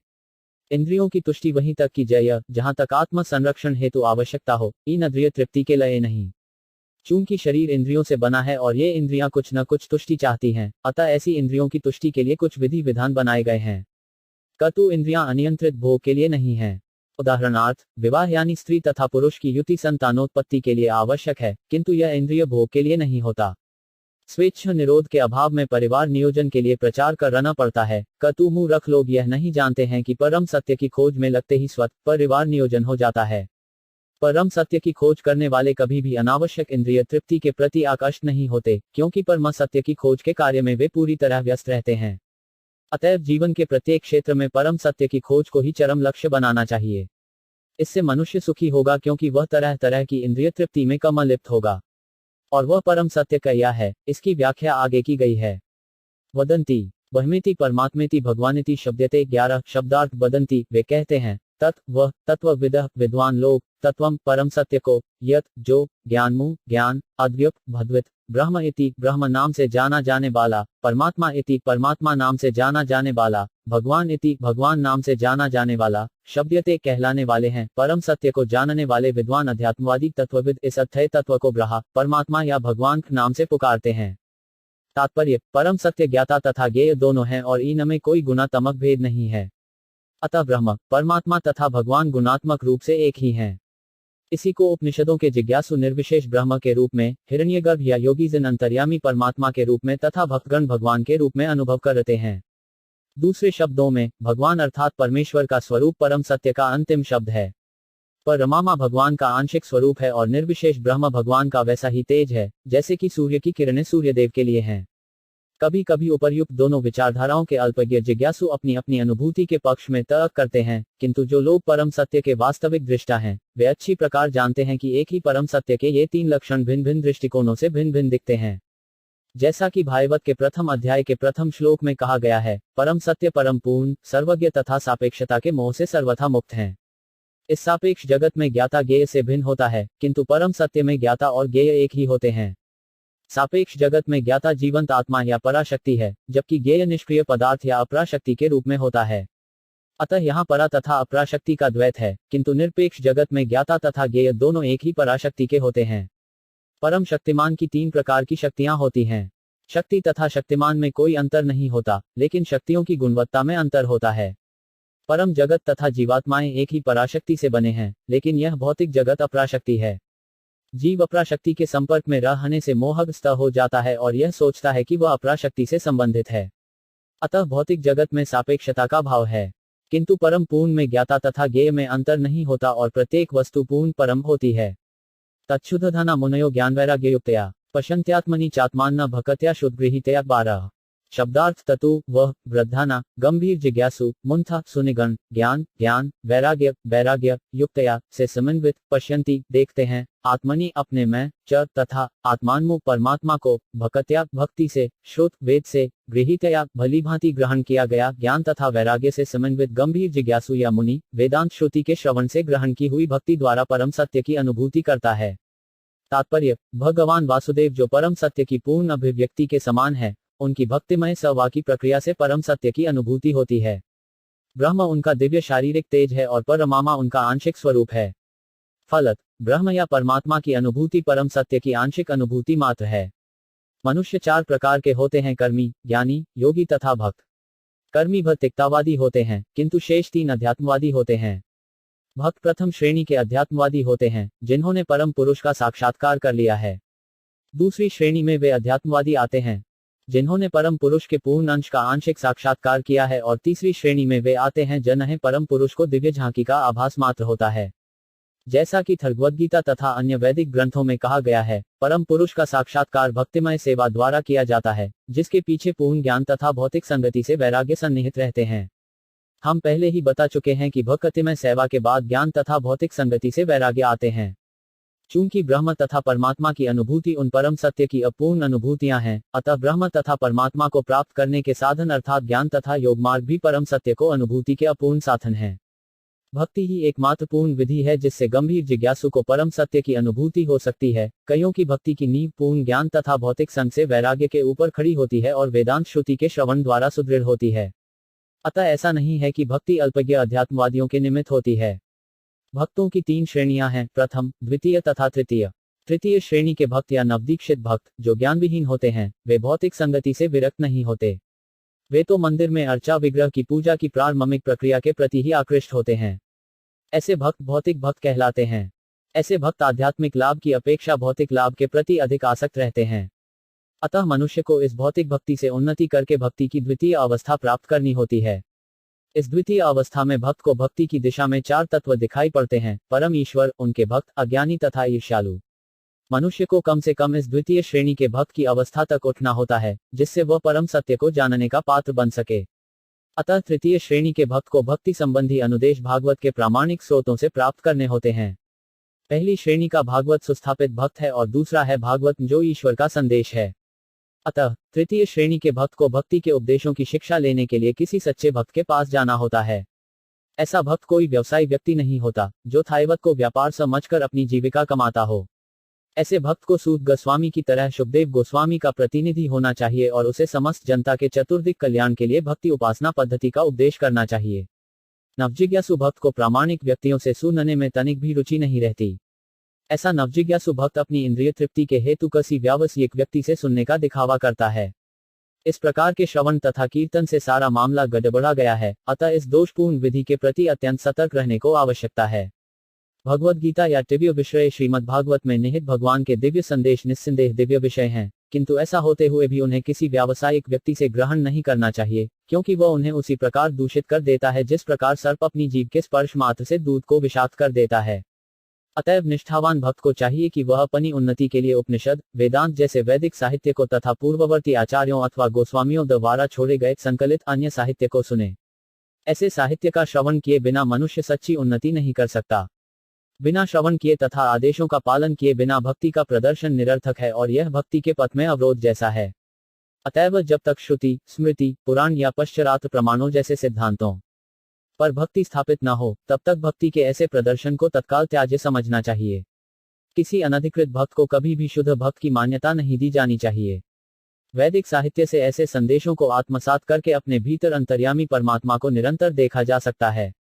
यह समाधि कहलाती है। अतः पुभिद्विज श्रेष्ठा वर्णाश्रम विभागश स्वनुष्ठितस्य धर्मस्य संसिद्धि हितोषणम 13 शब्दार्थ। अतः अतएव पुभि मनुष्य द्वारा, द्विजोष्ठा हे द्विजों में श्रेष्ठ, वर्ण आश्रम चार वर्णों तथा जीवन के चार आश्रमों के विभागश विभाजन से, स्वनुष्ठितस्थ अपने कर्तव्यों का, धर्मस्थ वृत्तिपरक, संसिद्धि सर्वोच्च सिद्धार्थी, हरि भगवान को, तीक्ष्णम तुष्ट या प्रसन्न करना। अतः हे द्विज श्रेष्ठ, निष्कर्ष यह निकलता है कि वर्णाश्रम धर्म के अनुसार अपने कर्तव्यों को पूरा करने से जो परम सिद्धि प्राप्त हो सकती है, वह है भगवान को प्रसन्न करना। तात्पर्य, सारे विश्व भर में मानव समाज चार वर्णों तथा चार आश्रमों में विभक्त है। चार वर्ण हैं: बुद्धिमान वर्ग, योद्धा वर्ग, उत्पादक वर्ग तथा श्रमिक वर्ग। ये वर्ण अपने कर्म तथा गुण के अनुसार विभाजित किए गए हैं, जन्म के अनुसार नहीं। फिर जीवन के चार आश्रम भी हैं। इनके नाम हैं विद्यार्थी जीवन, गृहस्थ जीवन, वानप्रस्थ तथा भक्त जीवन। मानव समाज का परम हित इसी में है कि जीवन इसी तरह ही विभाजित हो, अन्यथा कोई भी सामाजिक संस्था स्वस्थ विकास नहीं कर सकती। इनमें से जीवन के प्रत्येक विभाग का लक्ष्य परम सत्ता भगवान को प्रसन्न करना है। मानव समाज के इस संस्थागत कार्य को वर्णाश्रम धर्म के रूप में जाना जाता है, जो सुसंस्कृत जीवन के लिए अत्यंत स्वाभाविक है। वर्णाश्रम धर्म का निर्माण इसलिए किया गया है कि परम सत्य की अनुभूति हो सके। इसका निर्माण एक विभाग का दूसरे पर कृत्रिम आधिपत्य के लिए नहीं किया गया है। जब इंद्रिय तृप्ति की अत्यधिक आसक्ति के कारण जीवन का लक्ष्य अर्थात परम सत्य का साक्षात्कार चूक जाता है, तब जैसा कि पहले कहा जा चुका, स्वार्थी लोगों द्वारा वर्णाश्रम धर्म का उपयोग कमजोर वर्ग पर कृत्रिम आधिपत्य दिखाने के लिए किया जाता है। कलयुग में अर्थात कलह प्रधान युग में यह कृत्रिम आधिपत्य पहले से चालू है, किंतु जो लोग सयाने हैं वे जानते हैं कि वर्ण तथा आश्रम विभाग सहज सामाजिक व्यवहार तथा उच्च विचारयुक्त आत्म साक्षात्कार के लिए है, अन्य किसी प्रयोजन के लिए नहीं। यहाँ पर थागवत का कथन है कि जीवन का सर्वोच्च लक्ष्य या वर्णाश्रम धर्म की चरम सिद्धि यह है कि हम सब मिलकर परमेश्वर को प्रसन्न रखें। इसकी पुष्टि थैवत गीता 4.13 में भी हुई है। तस्मादिकेन मनसा भगवान सात्वतापति श्रोतव्य कीर्तित्व्यश्व ध्येय पूज्यश्व नित्यदा 14 शब्दार्थ तस्मातो अतः एकाग्र मनसा मन के ध्यान द्वारा भगवान सात्वतम भक्तों के पति रक्षक श्रीतव्य सुनने योग्य कीर्तित्व्य गुणगान के योग्य क्षर तथा ध्येय स्मरण करने योग्य पूज्य पूजने के योग्य पूजनीय च तथा नित्यदा निरंतर। अतएव मनुष्य को एकाग्रचित से उन पूर्ण पुरुषोत्तम भगवान के विषय में निरंतर श्रवण कीर्तन स्मरण तथा पूजन करना चाहिए, जो भक्तों के रक्षक हैं। तात्पर्य, यदि परम सत्य का साक्षात्कार ही जीवन का चरम लक्ष्य है, तो इसे हर संभव साधन से अवश्य करना चाहिए। उपर्युक्त वर्णों तथा आश्रमों में से हर एक में गुणगान श्रवण स्मरण तथा पूजन ये 4 विधियां सामान्य वृत्तियां हैं। इन जीवन सिद्धांतों के बिना कोई रह निहित नहीं सकता। जीवों के कार्यकलाप जीवन के इन्हीं 4 विभिन्न सिद्धांतों में व्यस्त रहने में निहित हैं। विशेष रूप से आधुनिक समाज में तो मुख्यतया सारे कार्यक्रम श्रवण तथा कीर्तन पर ही मुख्यतया आधारित हैं। कई भी व्यक्ति, चाहे उसकी सामाजिक हैसियत कैसी भी क्यों ना हो, वह कुछ ही काल में विख्यात हो जाता है यदि दैनिक समाचार पत्र उसका गुणगान करते हों, चाहे ये गुणगान झूठे हों या सच। कभी कभी किसी दल विशेष के राजनीतिक नेताओं का विज्ञापन समाचार पत्रों में प्रसारित होता है और ऐसे गुणगान की विधि से एक नगण्य व्यक्ति भी अल्प समय में महत्वपूर्ण बन जाता है। किंतु अयोग्य व्यक्ति के ऐसे झूठे प्रचार से न तो उस व्यक्ति का लाभ होता है, न समाज का। भले ही ऐसे प्रचार की क्षणिक प्रतिक्रिया हो ले, किंतु इसका प्रभाव स्थायी नहीं होता। अतः ऐसे कार्य समय का अपव्यय है। गुणगान तो उन पूर्ण पुरुषोत्तम भगवान का करना चाहिए, जिन्होंने हमारे सामने प्रकट होने वाली प्रत्येक वस्तु की सृष्टि को। हम इसको विस्तृत व्याख्या भागवत के जनन मागृस्य वाले प्रथम श्लोक के आरंभ में ही कर चुके हैं। अन्यों का गुणगान करने या अन्यों के विषय में सुनने की प्रवृत्ति को गुणगान के वास्तविक लक्ष्य परमेश्वर की ओर मरना चाहिए। इससे सुख उपजेगा। यज्ञोध्यासिना युक्ता कर्म ग्रंथि निबंधनम छिदंती को विदास्य को न कुर्यार्थार्तिम 15 शब्दार्थ यतु जी अनुध्या स्मृति रूपी असिना तलवार से युक्त समन्वित कर्म की ग्रंथि गांठ निबंधन बंधी हुई छिदंती काट है कोविदा बुर्धिपन तस्त उसका कह कौन न नहीं कुर्यातु करेंगे कथा संदेश कथाएं रतिम ध्यान। हाथ में तलवार लिए बुद्धिमान मनुष्य भगवान का स्मरण करते हुए कर्म की बंधी हुई ग्रंथि को काट देते हैं। अतएव ऐसा कौन होगा जो उनके संदेश की ओर ध्यान नहीं देगा। तात्पर्य, भौतिक तत्वों के संपर्क में आने से आध्यात्मिक स्फुलिंग एक ग्रंथि उत्पन्न कर देती है। अतः जो कर्म के घात प्रतिघात से मकत होने का इच्छुक होता है, उसे इस ग्रंथि को काटना होता है। मुक्ति का अर्थ है कर्म के चक्र से छूटना। जो व्यक्ति निरंतर भगवान की दिव्य लीलाओं का स्मरण करता है, उसे स्वतः यह मुक्ति मिल जाती है। इसका कारण यह है कि परम भगवान की सारी लीलाएं भौतिक शक्ति के गुणों से परे होती हैं। ये सारी दिव्य लीलाएं परम सर्वाकर्षक होती हैं, और इस प्रकार भगवान के आध्यात्मिक कार्य का सतत सान्निध्य बद्ध जीव को क्रमशः आध्यात्मिक बना देता है तथा सान्निध्य से बद्ध जीव क्रमशः आध्यात्मिक बना देता है तथा अंततः उसकी भौतिक बंधन की ग्रंथि विच्छिन्न हो जाती है। अतः भवबंधन से मुक्ति मिलना भक्ति का गौण फल है। केवल आध्यात्मिक ज्ञान को प्राप्ति से ही मुक्ति निश्चित नहीं होती। ऐसे ज्ञान के ऊपर भक्ति का लेप चढ़ाना जरूरी है, जिससे अंततः भक्ति की ही प्रधानता बनी रहे, तभी मुक्ति संभव होती है। यहाँ तक कि सकौम कर्मियों के कर्म भी, यदि वे भक्ति से लेपित हों, तो उन्हें मुक्ति की ओर ले जा सकते हैं। भक्ति से लेपित कर्म कर्मयोग कहलाता है। इसी प्रकार भक्ति से लेपित अनुभव गम्य ज्ञान ज्ञानयोग कहलाता है। किंतु शुद्ध भक्ति योग ऐसे कर्म तथा ज्ञान से स्वतंत्र है, क्योंकि यह अकेले न केवल बद्ध जीवन से मोक्ष दिलाने वाला है, अपितु भगवान की प्रेमाभक्ति भी प्रदान करने वाला है। अतएव किसी भी ऐसे विवेकशील व्यक्ति को जो मध्यम स्तर के अल्पज्ञ व्यक्ति से ऊपर है, उसे भगवान के बारे में श्रवण करके, उनका गुणगान करके, उनका ध्यान तथा पूजन करके निरंतर उनका स्मरण करना चाहिए। भक्ति की यही सम्यक विधि है। वृंदावन के गोस्वामी, जिन्हें श्री चैतन्य महाप्रभु ने भक्ति उपासना पद्धति का उपदेश देने के लिए अधिकृत किया था, इस नियम का दृढ़ता से पालन करते रहे और उन्होंने हमारे लाभ के लिए दिव्य विज्ञान का प्रभुत साहित्य तैयार किया। उन्होंने विभिन्न वर्णों तथा आश्रमों के लोगों के लिए श्रीमद् भागवत तथा ऐसे ही अन्य प्रामाणिक शास्त्रों के आधार पर विविध मार्ग बनाए हैं।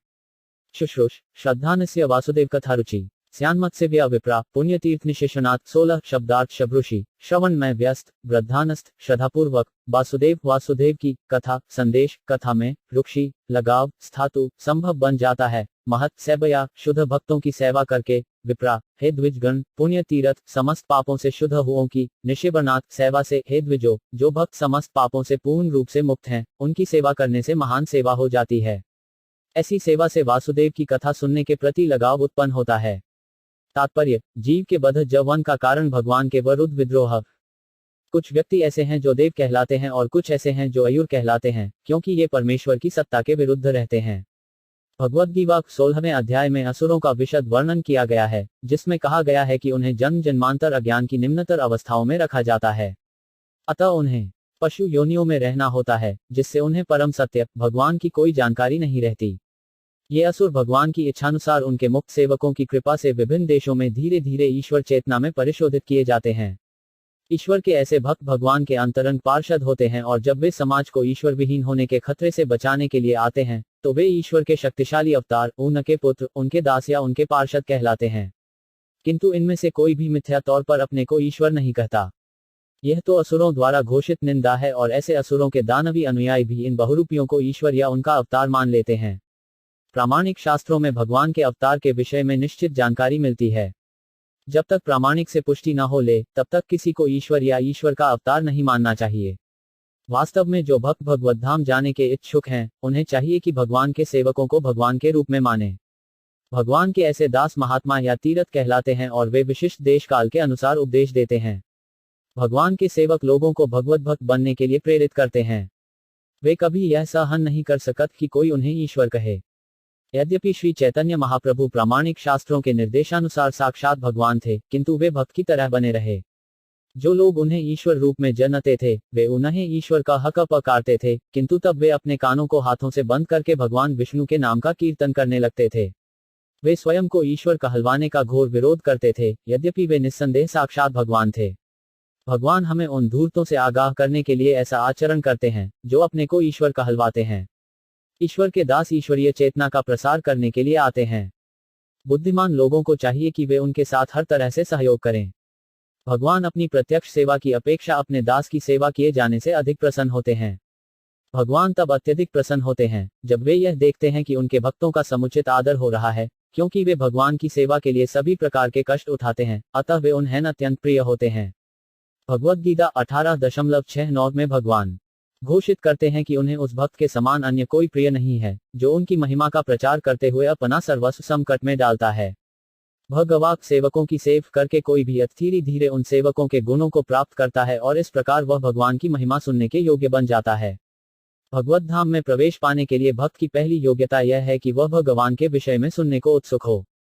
शृणुता स्वक्था कृष्ण पुण्य श्रवण कीर्तन हद्यंत स्तोह्य भद्राणी विधुनोति सुहृत्स्ताम 17 शब्दार्थ शृणुप्ताम। जिन्होंने कथा सुनने को रुचि उत्पन्न कर ली है, स्वकथा अपनी वाणी कृष्ण भगवान पुण्य पावन ब्रवण सुनना कीर्तन करना हृदय अंतस्थ अपने हृदय के भीतर ही निश्चय ही अभद्राणी पदार्थ को भोगने की इच्छा विधुनोति स्वच्छ करता है विमल बनाता है सुहतु उपकारी सताम सत्यनिष्ठ के प्रत्येक हृदय में परमात्मा स्वरूप स्थित तथा सत्यनिष्ठ भक्तों के हितकारी भगवान श्री कृष्ण उस भक्त के हृदय से भौतिक भोग की इच्छा को हटाते हैं जिसने उनकी कथाओं को सुनने में रुचि उत्पन्न कर ली है, क्योंकि ये कथाएं ठीक से सुनने तथा कहने पर अत्यंत पुण्यप्रद हैं। तात्पर्य, भगवान श्री कृष्ण की कथाएं उनसे अभिन्न हैं। अतएव जब भी अपराध रहित होकर भगवान के बारे में श्रवण तथा उनका गुणगान किया जाता है, तो यह समझना चाहिए कि वहां पर भगवान कृष्ण दिव्य शब्द के रूप में उपस्थित हैं, जो साक्षात भगवान के समान ही शक्तिमान है। श्री चैतन्य महाप्रभु अपने शिक्षाष्टक में स्पष्ट रूप से घोषित करते हैं कि भगवान के पवित्र नाम में भगवान की सारी शक्तियां निहित हैं और उन्होंने अपने असंख्य नामों को वही कोई 6 शक्ति प्रदान की है। इसके लिए कोई समयावधि निश्चित नहीं है। कोई भी व्यक्ति अपनी सुविधा के अनुसार ध्यानपूर्वक तथा आदरपूर्वक पवित्र नाम का जप कर सकता है। भगवान हम पर इतने दयालु हैं कि वे हमारे समक्ष दिव्य शब्द के रूप में साक्षात उपस्थित हो सकते हैं, किंतु दुर्भाग्यवश हमें भगवान का नाम और उनकी लीलाओं को सुनने तथा उनका महिमा गान करने के प्रति कोई रुचि नहीं है। हम पहले ही पवित्र शब्द के श्रवण तथा कीर्तन के प्रति रुचि उत्पन्न करने के विषय में बता चुके हैं। इसे भगवान के शुद्ध भक्त की सेवा करके प्राप्त किया जा सकता है। भगवान अपने भक्तों के साथ परस्पर आदान प्रदान करते हैं। जब भगवान देखते हैं कि भक्त उनकी सेवा में प्रवेश पाने के लिए पूर्ण निष्ठा से तत्पर है और फलस्वरूप उनके विषय में सुनने का इच्छुक है, तो वे भक्त के भीतर से इस तरह से कार्य करते हैं कि भक्त उनके पास सरलता से वापस चला जाए। भगवान हमारी अपेक्षा अधिक उत्सुक हैं कि हम उनके पास वापस जाएं, किंतु हम में से अधिकांश भगवान के धाम में वापस नहीं जाना चाहते। केवल कुछ ही ऐसे हैं जो भगवान के पास वापस जाना चाहते हैं, किंतु जो कोई भी भगवत धाम में वापस जाना चाहता है, श्री कृष्ण सब तरह से उसको सहायता करते हैं। कोई तब तक भगवान के धाम में प्रविष्ट नहीं हो सकता जब तक कि वह समस्त प्रकार के पापों से मुक्त ना हो जाए। भौतिक पाप हमारे द्वारा भौतिक प्रकृति पर प्रभुत्व प्राप्त करने की इच्छाओं के फलस्वरूप उत्पन्न होते हैं। ऐसी इच्छाओं से पिंड छुट पाना बहुत कठिन है। भक्त के लिए भगवत धाम वापस जाने के मार्ग में कामिनी तथा कंचन मुख्य बाधाएं हैं। भक्तिपथ के अनेक दिग्गज इन प्रलोभनों के शिकार हो जाते हैं और इस प्रकार से मुक्ति पथ से लौट आते हैं, किंतु जब स्वयं भगवान मनुष्य की सहायता करते हैं तो भगवत कृपा से सारी प्रक्रिया सुगम बन जाती है। कामिनी तथा कंचन के संसर्ग में आकर अशांत होना कोई आश्चर्य की बात नहीं है, क्योंकि प्रत्येक जीव लंबे समय से व्यवहारिक दृष्टि से कहें तो अनादिकाल से ऐसी वस्तुओं से जुड़ा रहा है और इस बेगानी प्रकृति से छुटकारा पाने में समय लगता है। किंतु यदि कोई भगवान के यश का श्रवण करने में जुट जाता है तो धीरे धीरे उसे अपनी असली स्थिति की अनुभूति हो जाती है। भगवत कृपा से ऐसे भक्त को प्रचुर शक्ति प्राप्त होती है, जिससे वह विघ्नों से अपनी रक्षा कर सकता है और सारे अनर्थ उसके मस्तिष्क से क्रमशः दूर हो जाते हैं। नष्टप्रायेष भद्रेषु नित्यम भागवत सेव्या। भगवत्युत्तम श्लोके भक्तिर्भवति नैष्टिकी 18 शब्दार्थ नष्ट समाप्त। प्रायरेषु प्रायः शून्य अभद्वेषु समस्त अंगलों से नित्यमु नियमित रूप से भागवत श्रीमद् भागवत या शुद्ध भक्त की सेवया सेवा द्वारा भगवती भगवान में उत्तम दिव्य अलौकिक स्तुतियां भक्ति प्रेमा भक्ति सेवा भवती उत्पन्न होती है। नैतिकी अटल अविचल भागवत की कक्षाओं में नियमित उपस्थित रहने तथा शुद्ध भक्त की सेवा करने से हृदय के सारे दुख लगभग पुनर्तः विनष्ट हो जाते हैं और उन पुण्यश्लोक भगवान में अटल प्रेमा भक्ति स्थापित हो जाती है, जिनकी प्रशंसा दिव्य गीतों से की जाती है। तात्पर्य, यहाँ पर हृदय से उन अमंगलकारी वस्तुओं को निकालने का उपचार दिया गया है जो आत्म साक्षात्कार के पथ पर अवरोध रूप हैं। यह उपचार है भागवतों की संगति करना। भगवत दो प्रकार के होते हैं, एक तो ग्रंथ भागवत और दूसरे भथक भागवत। ये दोनों ही भागवत कारगर औषधियां हैं और इनमें से कोई एक या दोनों ही अवरोधों को हटाने वाले हैं। भक्त भागवत ग्रंथ भागवत के ही समान है, क्योंकि थक भागवत ग्रंथ भागवत के अनुसार ही जीवन यापन करता है और ग्रंथ भागवत तो भगवान तथा उनके शुद्ध भक्तों अर्थात थागक्ति के ज्ञान से पूर्ण है ही। भागवत ग्रंथ तथा भागवत व्यक्ति अभिन्न है। भक्त भागवत भगवान का प्रत्यक्ष प्रतिनिधि है। अतः थक भागवत भक्त को प्रसन्न करने से ग्रंथ भागवत ग्रंथ का लाभ उठाया जा सकता है। मानवीय तर्क यह नहीं समझ पाता कि किस प्रकार भक्त भागवत या ग्रंथ भागवत की सेवा द्वारा कोई भक्ति के पथ पर अग्रसर होता है, किंतु ये तथ्य हैं जिनकी व्याख्या श्री नारद देव द्वारा की गई है, जो अपने पूर्वजन्म में एक दासी के पुत्र थे। दासी ऋषियों को टहल करती थी और इस तरह वह भी उनके संपर्क में आया। केवल उनके सरंपक से तथा उनका जूठन खाकर यह दासी पुत्र श्री नारद देव नामक महान भक्त तथा एक महान व्यक्तित्व बन सका। भागवतों को संगति के ऐसे चमत्कारी प्रभाव होते हैं। इन प्रभावों को व्यवहारिक रूप से समझने के लिए यह ध्यान देना आवश्यक है कि भागवतों की ऐसी न शलुष संगति से दिव्य ज्ञान अवश्य में बड़ी आसानी से प्राप्त होगा, जिससे मनुष्य भगवान की भक्तिमय सेवा में स्थिर हो जाता है। वह भागवतों के मार्गदर्शन में भक्ति में जितनी ही प्रगति करता है, उतना ही वह भगवान की दिव्य प्रेममय सेवा में स्थिर होता जाता है। अतएव ग्रंथ भागवत की कथाओं को भक्त भागवत से ही प्राप्त करना जरूरी है और इस प्रकार इन दोनों भागवतों के संयोग से नवदीक्षित भक्त की प्रगति होती रहेगी। तदा रजस्तमो भावा कामलोभादेश्च ये चेतैतैर्न विदु स्थितम सत्वे प्रसीदति। 19 शब्दार्थ। तदा उस समय रजोगुण में तमी गुण भावा परिस्थिति काम तथा इच्छा लोभ लालसा आदि आदि च तथा ये जो भी हैं चेत मन एतैः इनसे अनाविधम प्रभावित हुए बिना स्थित होकर सत्वें सतोगुण में प्रसीदति परम प्रसन्न होता है। ज्यों ही हृदय में अटल प्रेमा भक्ति स्थापित हो जाती है, प्रकृति के रजोगुण तथा तमोगुण के प्रभाव जैसे काम इच्छा तथा लोभ हृदय से लुप्त हो जाते हैं। तब भक्त सत्वगुण में स्थित होकर परम सुखी हो जाता है। तात्पर्य, अपनी सामान्य संवैधानिक स्थिति में जीव आध्यात्मिक आनंद में पूर्ण रूप से तुष्ट रहता है। यह स्थिति ब्रह्मभूत या आत्मानंदी अर्थात आत्मतुष्टि की स्थिति कहलाती है। यह आत्मतुष्टि किसी निष्क्रिय मूर्ख की तुष्टि जैसी नहीं होती। निष्क्रिय मूर्ख अज्ञानावस्था में रहता है, कतु आत्मतुष्ट आत्मानंदी इस भौतिक जगत से पर होता है। सिद्धि की यह अवस्था अटल भक्ति में स्थित होते ही प्राप्त हो जाती है। भक्तिमय सेवा कोई निष्क्रियता नहीं, अपितु आत्मा की अनन्य सक्रियता है। आत्मा की यह सक्रियता पदार्थ के संसर्ग से अपमिश्रित दूषित हो जाती है। फलत काम, इच्छा, लोभ, निष्क्रियता, मूर्खता तथा निद्रा के रूप में रुगण क्रियाकलापों का उदय होता है। भक्तिमय सेवा का प्रभाव रजोगुण तथा तमोगुण के इन प्रभावों के पूर्ण निराकरण होने पर प्रकट होता है। तब भक्त तुरंत ही सत्वगुण में स्थित हो जाता है और वह उन्नति करता हुआ वासुदेव के पद या शुद्ध सत्व के पद की ओर उठने को अग्रसर होता है। केवल इस शुद्ध सत्व की अवस्था में कोई व्यक्ति भगवान के शुद्ध प्रेम के कारण अपने समक्ष कृष्ण को सदा देख सकता है। भक्त सदैव शुद्ध सत्व में रहता है, अतः वह किसी को हानि नहीं पहुंचाता। किंतु एक अभक्त चाहे कितना ही शिक्षित क्यों न हो, सदैव हानिप्रद होता है। भक्त न तो मूर्ख होता है न रजोगुणी। हानि पहुंचाने वाले मूर्ख तथा रजगुणी व्यक्ति भगवत भक्त नहीं बन सकते, भले ही वे अपने बाहरी वेश से अपने आप को भक्त क्यों न प्रदर्शित करें। भक्त में सदैव ईश्वर के सद्गुण पाए जाते हैं। इन गुणों की मात्रा भले ही भिन्न हो, किंतु गुणता की दृष्टि से भक्त तथा भगवान एक समान होते हैं। एवं प्रसन्न मनसो भगवत भक्तियोगत भगवत तत्व विज्ञान न मुक्तसर्गस्त जायते 20 शब्दार्थ। एवं इस प्रकार प्रसन्न स्फूर्त मसनस मन से भगवत भक्ति भगवान की भक्ति के योगत संपर्क से भगवत भगवान का तत्व ज्ञान विज्ञान मुक्त वैज्ञानिक मुक्त मुक्त हुआ सरस्य संगति का जायते हो जाता है। इस प्रकार शुद्ध सत्व में स्थित होकर जिस मनुष्य का मन भगवान की भक्ति के संसर्ग से प्रसन्न हो चुका होता है, उसे समस्त भौतिक संगति से मुक्त होने पर भगवान का सही वैज्ञानिक ज्ञान विज्ञान तत्व प्राप्त होता है। तात्पर्य भगवद गीता 7.3 में कहा गया है कि हजारों सामान्य मनुष्यों में से कोई एक भाग्यशाली होता है जो जीवन सिद्धि के लिए प्रयत्नशील होता है। अधिकांश लोग रजोगुण तथा तमोगुण से प्रेरित होते हैं और इस प्रकार वे काम, इच्छा, लोभ, अज्ञान तथा निद्रा में सदैव लिप्त रहते हैं। ऐसे अनेक मनुष्य रूपी पशुओं में से कोई एक ऐसा वास्तविक रूप में मनुष्य होता है जो मानव जीवन की जिम्मेदारी को जानता है और निर्दिष्ट किए गए कर्तव्यों का पालन करते हुए जीवन को पूर्ण बनाने का प्रयास करता है। जीवन में इस प्रकार की सफलता प्राप्त किए हुए हजारों व्यक्तियों में से कोई एक व्यक्ति भगवान श्री कृष्ण के विषय में वैज्ञानिक ढंग से जान सकता है। भगवद गीता 18.55 में ही कहा गया है कि श्री कृष्ण के विज्ञान को केवल भक्ति की प्रक्रिया के द्वारा जाना जा सकता है। इसी बात की उपर्युक्त श्लोकम पुष्टि हुई है। कोई भी सामान्य व्यक्ति, यहाँ तक कि जिसने मानव जीवन में सफलता प्राप्त कर ली है, वह भी भगवान के विषय में सही या वैज्ञानिक ढंग से जान नहीं सकता। मानव जीवन में सिद्धि तभी प्राप्त होती है जब वह यह समझ लेता है कि वह पदार्थ का प्रतिफल नहीं अपितु आत्मा है।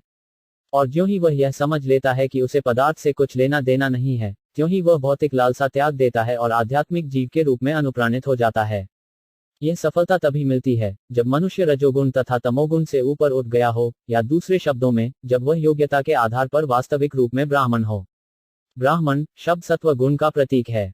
अन्य सारे लोग जो सत्व गुण में नहीं हैं, वे या तो क्षत्रिय, वैश्य, शूद्र या शूद्रों से भी अधम होते हैं। उत्तम गुणों के कारण ब्राह्मण अवस्था मनुष्य जवन की सर्वोच्च अवस्था है। अतः जब तक मनुष्य में कम से कम ब्राह्मण के गुण न हो, तब तक वह भक्त नहीं हो सकता। भक्त अपने कर्म के कारण पहले से ब्राह्मण रहता है, किंतु यह उसकी चरम परिणति नहीं है।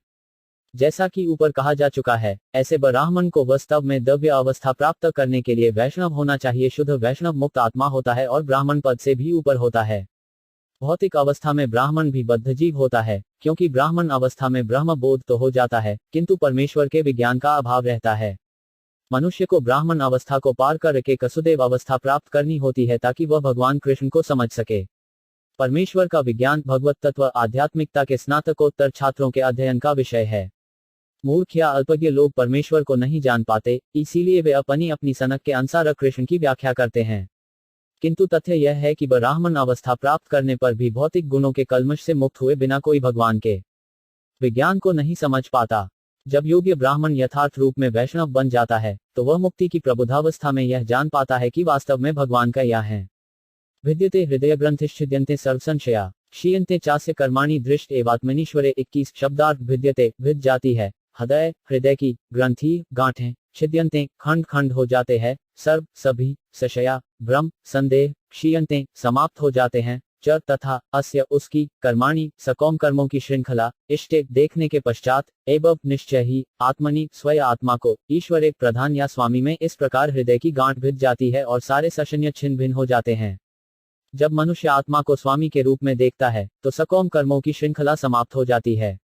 तात्पर्य, भगवान का वैज्ञानिक ज्ञान प्राप्त करने का अर्थ है उसी के साथ ही साथ अपने आप को भी दखना। जहां तक आत्मारूप में जवकव पहचान की बात है, उसके संबंध में अनेक कल्पनाएं एवं भ्रांतियां हैं। भौतिकतावादी लोग तो आत्मा के अस्तित्व को ही नहीं मानते और अनुवमूलक दार्शनिक आत्मा को बिना स्वरूप वाले निर्विशेष रूप में मानते हैं।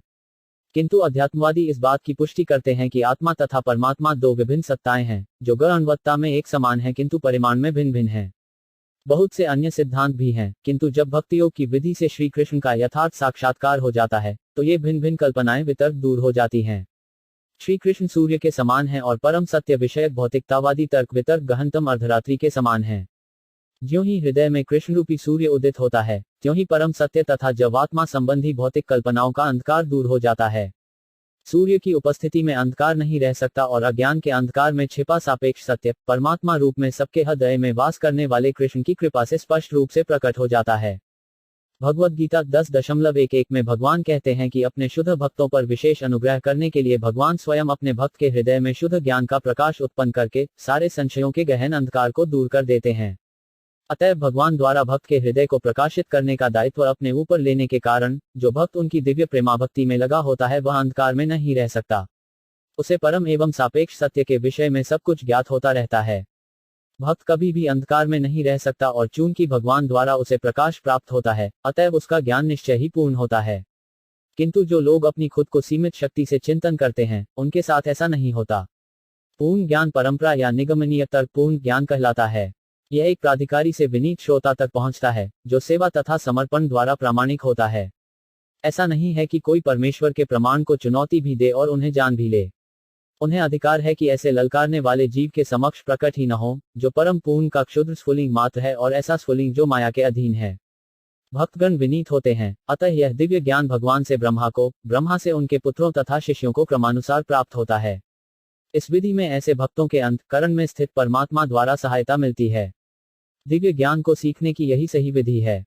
इस अनुभूति के द्वारा भक्त आत्मा तथा पदार्थ के अंतर को सही सही समझ पाता है, क्योंकि आत्मा तथा पदार्थ की गांठ भगवान द्वारा खोली जाती है। यह ग्रंथि अहंकार कहलाती है, जिससे जीव झूठे ही अपने को भौतिक पदार्थ मानता है।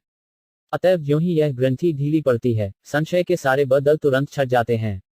मनुष्य अपने स्वामी का दर्शन करने लगता है और सकोम कर्मों के बंधन को समाप्त करके वह भगवान की दिव्य प्रेमाभक्ति में लग जाता है। भौतिक जगत में जब वह स्वयं सकोम कर्म की श्रृंखला की सृष्टि करता है और जन्म जन्मांतर तक इन कर्मों के अच्छे तथा बुरे फलों को भोगता रहता है, किंतु ज्यों ही वह भगवान की प्रेममय सेवा में लग जाता है, त्यों ही वह कर्म बंधन से मुक्त हो जाता है।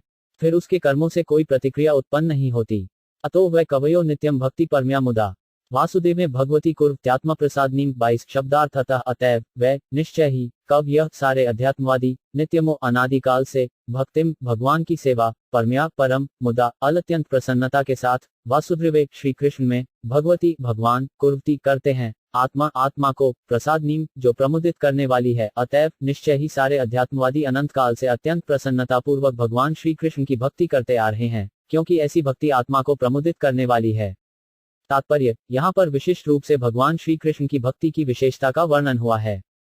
भगवान श्री कृष्ण स्वयं रूप भगवान हैं और श्री बलदेव, संकर्षण, वासुदेव, अनिरुद्ध, प्रद्युम्न तथा नारायण जैसे अन्य समस्त रूपों से लेकर पुरुषावतार, गुणावतार, लीलावतार, युगावतार तथा भगवान के अन्य हजारों स्वरूप श्री कृष्ण के पूर्ण अंश एवं समालित रूप हैं। जीवात्माएं भगवान से पृथक हुए उनके भिन्न अंश हैं। अतएव भगवान श्री कृष्ण ईश्वर के आदि रूप और दिव्यता की इति हैं। वे उन उच्च अध्यात्मवादियों के लिए अधिक आकर्षक हैं, जो भगवान को दिव्य लीलाओं में अतिरिक्त छहता भाग लेते हैं।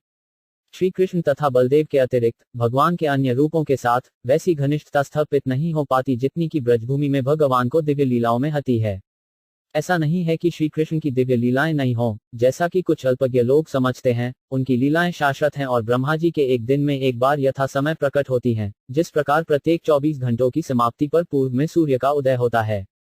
सत्वम रजस्तम इति प्रकृतिर गुणास्तय युक्त पर पुरुष एक हास्य धते। स्थित्यादि हरिविरिश विहरेति संज्ञा श्रेयांसी तत्र खलु सत्वतनोननास्यु। 23 शब्दार्थ सत्वमु सत्वगुण, रज रजोगुण, तम तमोगुण इति। इस प्रकार प्रकृते प्रकृति के, गुणा गुण तैः उनके द्वारा, युक्त समन्वित पर, दिव्य पुरुष पुरुष एक एक ए अस्य इस भौतिक जगत का धते स्वीकार करता है, स्थिति आदय उत्पत्ति पालन तथा सहारा आदि को। हरि विष्णु भगवान, विरिष्णि ब्रह्मा, हर शिव जी इति। इस प्रकार सज्ञा विभिन्न स्वरूप, श्रेयांसी चरम लाभ, तत्र वहां, खलु निस्संदेह, सतत सात्विक, तनो रूप नृणाम मनुष्यों का स्तूह प्राप्त किया। दिव्य भगवान प्रकृति के 3 गुणों सत्व रज तथा तम से अप्रत्यक्ष रूप से संबद्ध हैं और वे भौतिक जगत की उत्पत्ति पालन तथा संहार के लिए ब्रह्मा विष्णु तथा शिव इन 3 गुणात्मक रूपों को ग्रहण करते हैं। इन तीनों रूपों में से सत्व गुण वाले विष्णु से सारे मनुष्य परम लाभ प्राप्त कर सकते हैं। तात्पर्य, पहले जैसा यह कहा गया है कि भगवान श्री कृष्ण की भक्ति उनके पूर्ण अंशों के रूप में की जाए, उसको पुष्टि इस कथन द्वारा होती है। भगवान श्री कृष्ण तथा उनके सर्व पूर्ण अंश विष्णु हैं। श्री कृष्ण के बाद अगला प्राकट्य बलदेव का होता है, बलदेव के बाद संकर्षण, संकर्षण के बाद नारायण और नारायण से दूसरे संकर्षण, तब इन संकर्षण से विष्णु पुरुष अवतार का प्राकट्य होता है। विष्णु अथवा सत्व गुण के विग्रह इस भौतिक जगत के पुरुष अवतार हैं और क्षीरोत्कर्षाय विष्णु या परमात्मा नाम से जाने जाते हैं। ब्रह्मा रजय के विग्रह हैं और शिव तमस के। ये तीनों इस भौतिक जगत के तीनों गुणों के विभागाध्यक्ष हैं। विष्णु के सतत गुण से इस सृष्टि का प्राकट्य संभव होता है और जब इसे विनष्ट करना होता है तो शिव जी अपने तांडव नृत्य से इसे नष्ट कर देते हैं। भौतिकतावादी तथा मूर्ख मनुष्य क्रमशः ब्रह्मा तथा शिव की पूजा करते हैं, किंतु विशुद्ध अध्यात्मवादी सत्वगुण के रूप विष्णु की पूजा उनके विविध रूपों में करते हैं। विष्णु पर रमामा के लाखों करोड़ों अभिन्न तथा भिन्न रूपों में प्रकट होते हैं। अभिन्न रूप ईश्वर कहलाते हैं और भिन्न रूप जीव कहलाते हैं। जीव तथा ईश्वर दोनों के ही अपने मूल आध्यात्मिक रूप होते हैं। जीव कभी कभी भौतिक शक्ति के वशीभूत होते रहते हैं, किंतु विष्णु के रूप सदैव इस शक्ति को अपने वश में रखते हैं। जब भगवान विष्णु इस भौतिक जगत में प्रकट होते हैं तो वे माया के वशीभूत बद्ध जीवों का उद्धार करने के लिए आते हैं। ऐसे जीव इस भौतिक जगत में स्वामी प्रभु बनने की आंतरिक इच्छा लेकर आते हैं और इस तरह वे प्रकृति के 3 गुणों में फंस जाते हैं।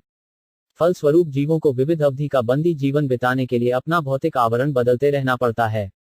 इस भौतिक जगत का बंदीगृह भगवान के आदेश से ब्रह्मा द्वारा सृजित होता है और एक कल्प के अंत में शिव जी द्वारा सारी वस्तुएं नष्ट कर दी जाती हैं। कतु जहां तक इस बंदीगृह की देखभाल का प्रश्न है, वह विष्णु द्वारा उसी प्रकार संपन्न किया जाता है जिस तरह राज्य सत्ता द्वारा बंदीगृह की देखभाल की जाती है। अतएव जो भी व्यक्ति जन्म मृत्यु रोग तथा वृद्धावस्था जैसे संतापों से पूर्ण इस संसार रूपी बंद गृह से छूटना चाहता है, उसे ऐसी मुक्ति के लिए भगवान विष्णु को प्रसन्न करना चाहिए। भगवान विष्णु की पूजा भक्तिमय सेवा द्वारा ही संभव है, किंतु यदि कोई इस भवरूपी बंदीगृह जीवन को चालू रखना चाहता है तो वह ब्रह्मा शिव इंद्र वरुण जैसे विभिन्न देवताओं से क्षणिक सुख के लिए तत्संबंधी सुविधाओं की याचना कर सकता है, किंतु कोई भी देवता बंदी जीव को इस जगत के बद्ध जीवन से नहीं छुड़ा सकता। केवल विष्णु ही इसे कर सकते हैं। अतएव चरम लाभ भगवान विष्णु से ही प्राप्त किया जा सकता है। पार्थिवादरुणो धूमस्तस्माग्निसाइन्य तमसस्तु रजस्तस्मात् सत्वम यद्रह्मदर्शिनम 24 शब्दार्थ पार्थिवातु पृथ्वी से, दारुण ईंधन धूमा धुआं, तस्मातु जस्से अग्नि अग्नि, त्रयी वैदिक यज्ञ मया से बना, तमसा तमोगुण में, तू लेकिन रज रजोगुण, तस्मात् उससे, सत्वमु सतोगुण, यत जो बभमय परम सत्य, दर्शनपु साक्षात्कार अग्निकाशक मृदा का रूपांतर है, लेकिन काष्ठ से बेहतर धुआं है। अग्नि उससे भी उत्तम है, क्योंकि अग्नि से वैदिक यज्ञों से हमें श्रेष्ठ ज्ञान के लाभ प्राप्त हो सकते हैं। इसी प्रकार रजोगुण तमोगुण से बेहतर है, लेकिन सत्वगुण सर्वश्रेष्ठ है, क्योंकि सत्वगुण से मनुष्य परम सत्य का साक्षात्कार कर सकता है। तात्पर्य, जैसा कि पहले कहा जा चुका है, भगवान को भक्तिमय सेवा से ही इस भौतिक जगत के बद्ध जीवन से छुटकारा प्राप्त किया जा सकता है। इस आगे यहाँ पर यह बताया गया है कि मनुष्य को सत्वगुण के पद तक ऊपर उठना होता है, जिससे वह भगवान की भक्ति के योग्य बन सके। किंतु यदि प्रगति में बाधाएं आएं, तो सक्षम गुरु के निर्देशन से तमस पद से भी धीरे धीरे तक ऊपर उठा जा सकता है। अतः निष्ठावान व्यक्तियों को चाहिए कि प्रगति के लिए प्रामाणिक दक्ष गुरु के पास जाएं, जो उन्हें तमस रजस या सत्व की किसी भी अवस्था से मुक्ति पद तक ले जा सके। अतएव यह मानना एक भूल होगी कि पूर्ण पुरुषोत्तम परमेश्वर के किसी भी गुण या किसी भी रूप की पूजा करना समान रूप से लाभप्रद होगा।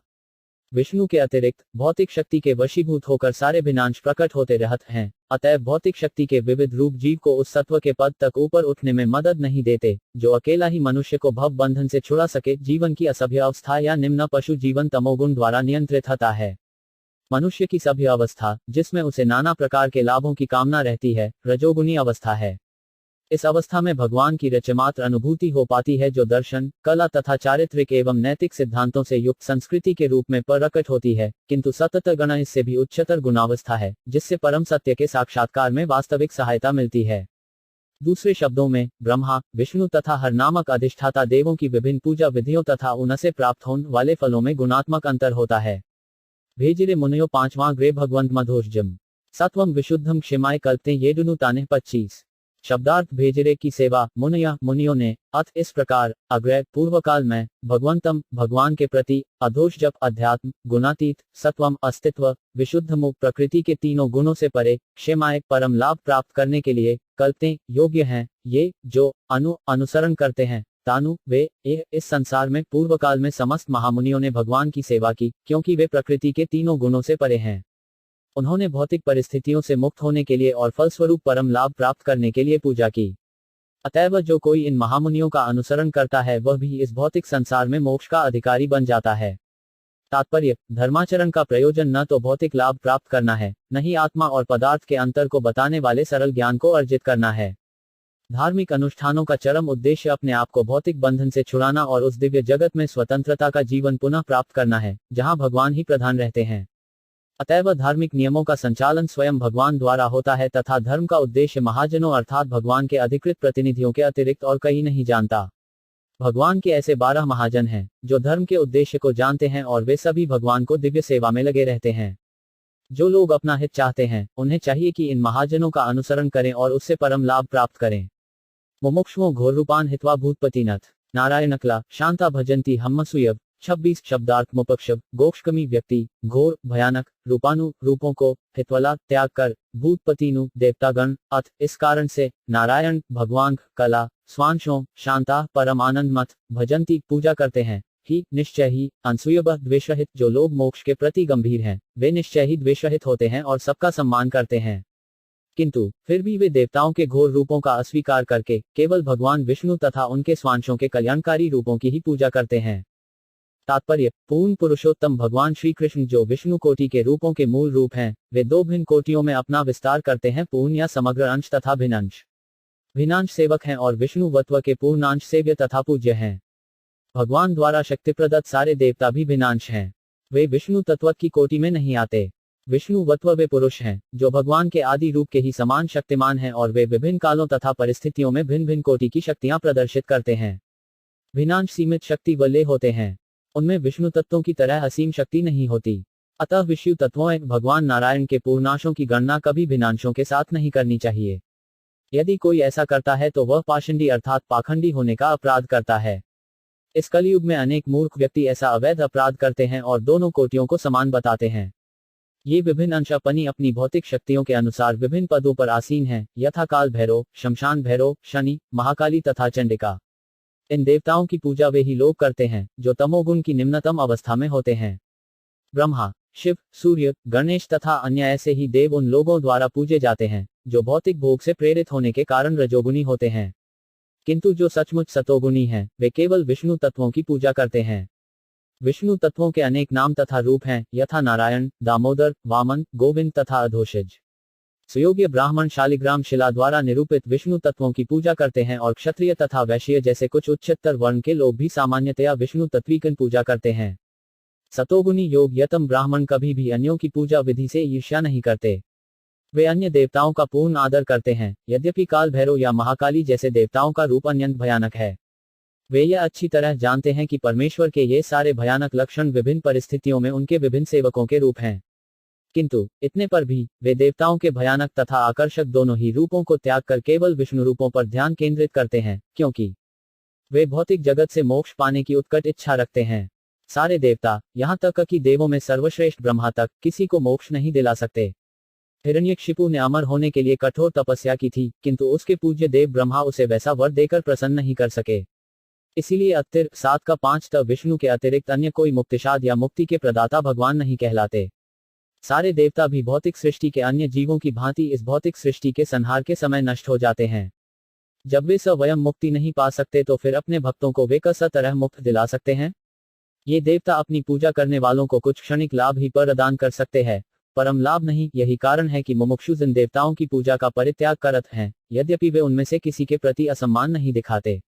रजस्तम प्रकृत्य समशीला भजंती वे पितृभूत प्रजेशादींद्रिय ऐश्वर्य प्रजैपव। 27 शब्दार्थ रज रजोगुण, तमः तमोगुण, प्रकृत्था उस स्वभाव का, समशीला एक ही कोटि के, भजंती पूजा करते हैं, बवै निश्चय ही, पितृ पितरगण, भूत अन्य जीव, प्रजेश आदिनु प्रजापति इत्यादि, श्रेया संपन्नता, ऐश्वर्य संपत्ति तथा शक्ति, प्रजा संतति संतान, ईप्सबह ऐसी इच्छा करते हुए जो लोग रजोगुणी तथा तमोगुणी हैं वे पितरों अन्य जीवों तथा उन देवताओं की पूजा करते हैं जो सृष्टि संबंधी कार्यकलापों के प्रभारी हैं, क्योंकि वे स्त्री धन शक्ति तथा संतान का लाभ उठाने की इच्छा से प्रेरित होते हैं।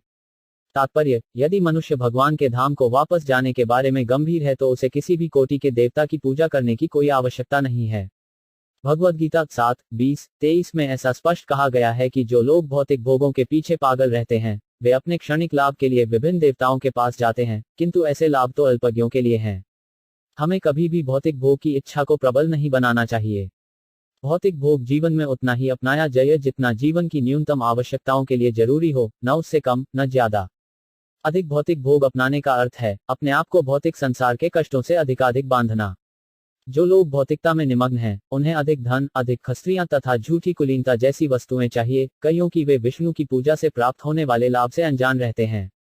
विष्णु की पूजा से इस जीवन में लाभ तो मिलता ही है, किंतु मृत्यु के बाद अगले जीवन में भी लाभ मिलता है। इन सिद्धांतों को भूलकर जो लोग अधिक धन, अधिक खरियां तथा अधिक संतान चाहते हैं, ऐसे लोग विभिन्न देवताओं की पूजा करते हैं। जीवन का लक्ष्य जीवन के कष्टों को समाप्त करना है, उन्हें बढ़ाना नहीं। भौतिक सुख के लिए देवताओं के पास जाने की कोई आवश्यकता नहीं है। ये देवता भगवान के दास मात्र हैं। फलत ये जल, वायु, प्रकाश आदि के रूप में जीवन की आवश्यकताएं प्रदान करने के लिए बाध्य हैं। मनुष्य को चाहिए कि जीने के लिए कठोर श्रय करे और इसी श्रम के फल से थैवान की प्रजा करे। यही जीवन का लक्ष्य होना चाहिए। उसे भगवान में श्रद्धा रखते हुए उचित ढंग से अपने वृत्तिपरक धर्म का पालन करना चाहिए। इससे वह धीरे धीरे भगवान के धाम पहुंच सकेगा। जब भगवान श्री कृष्ण साक्षात ब्रजधाम में विद्यमान थे तो उन्होंने इंद्र की पूजा बंद करा दी थी और ब्रजवासियों को सलाह दी थी कि वे अपने व्यवसाय कर्म द्वारा ईश्वर की पूजा करें और उनमें श्रद्धा रखें। भौतिक लाभ के लिए बहुदेव पूजा धर्म की वकृति है। भागवतक प्रारंभ में ही इस प्रकार की धार्मिकता की निंदा केंतठव धर्म कहकर की गई है।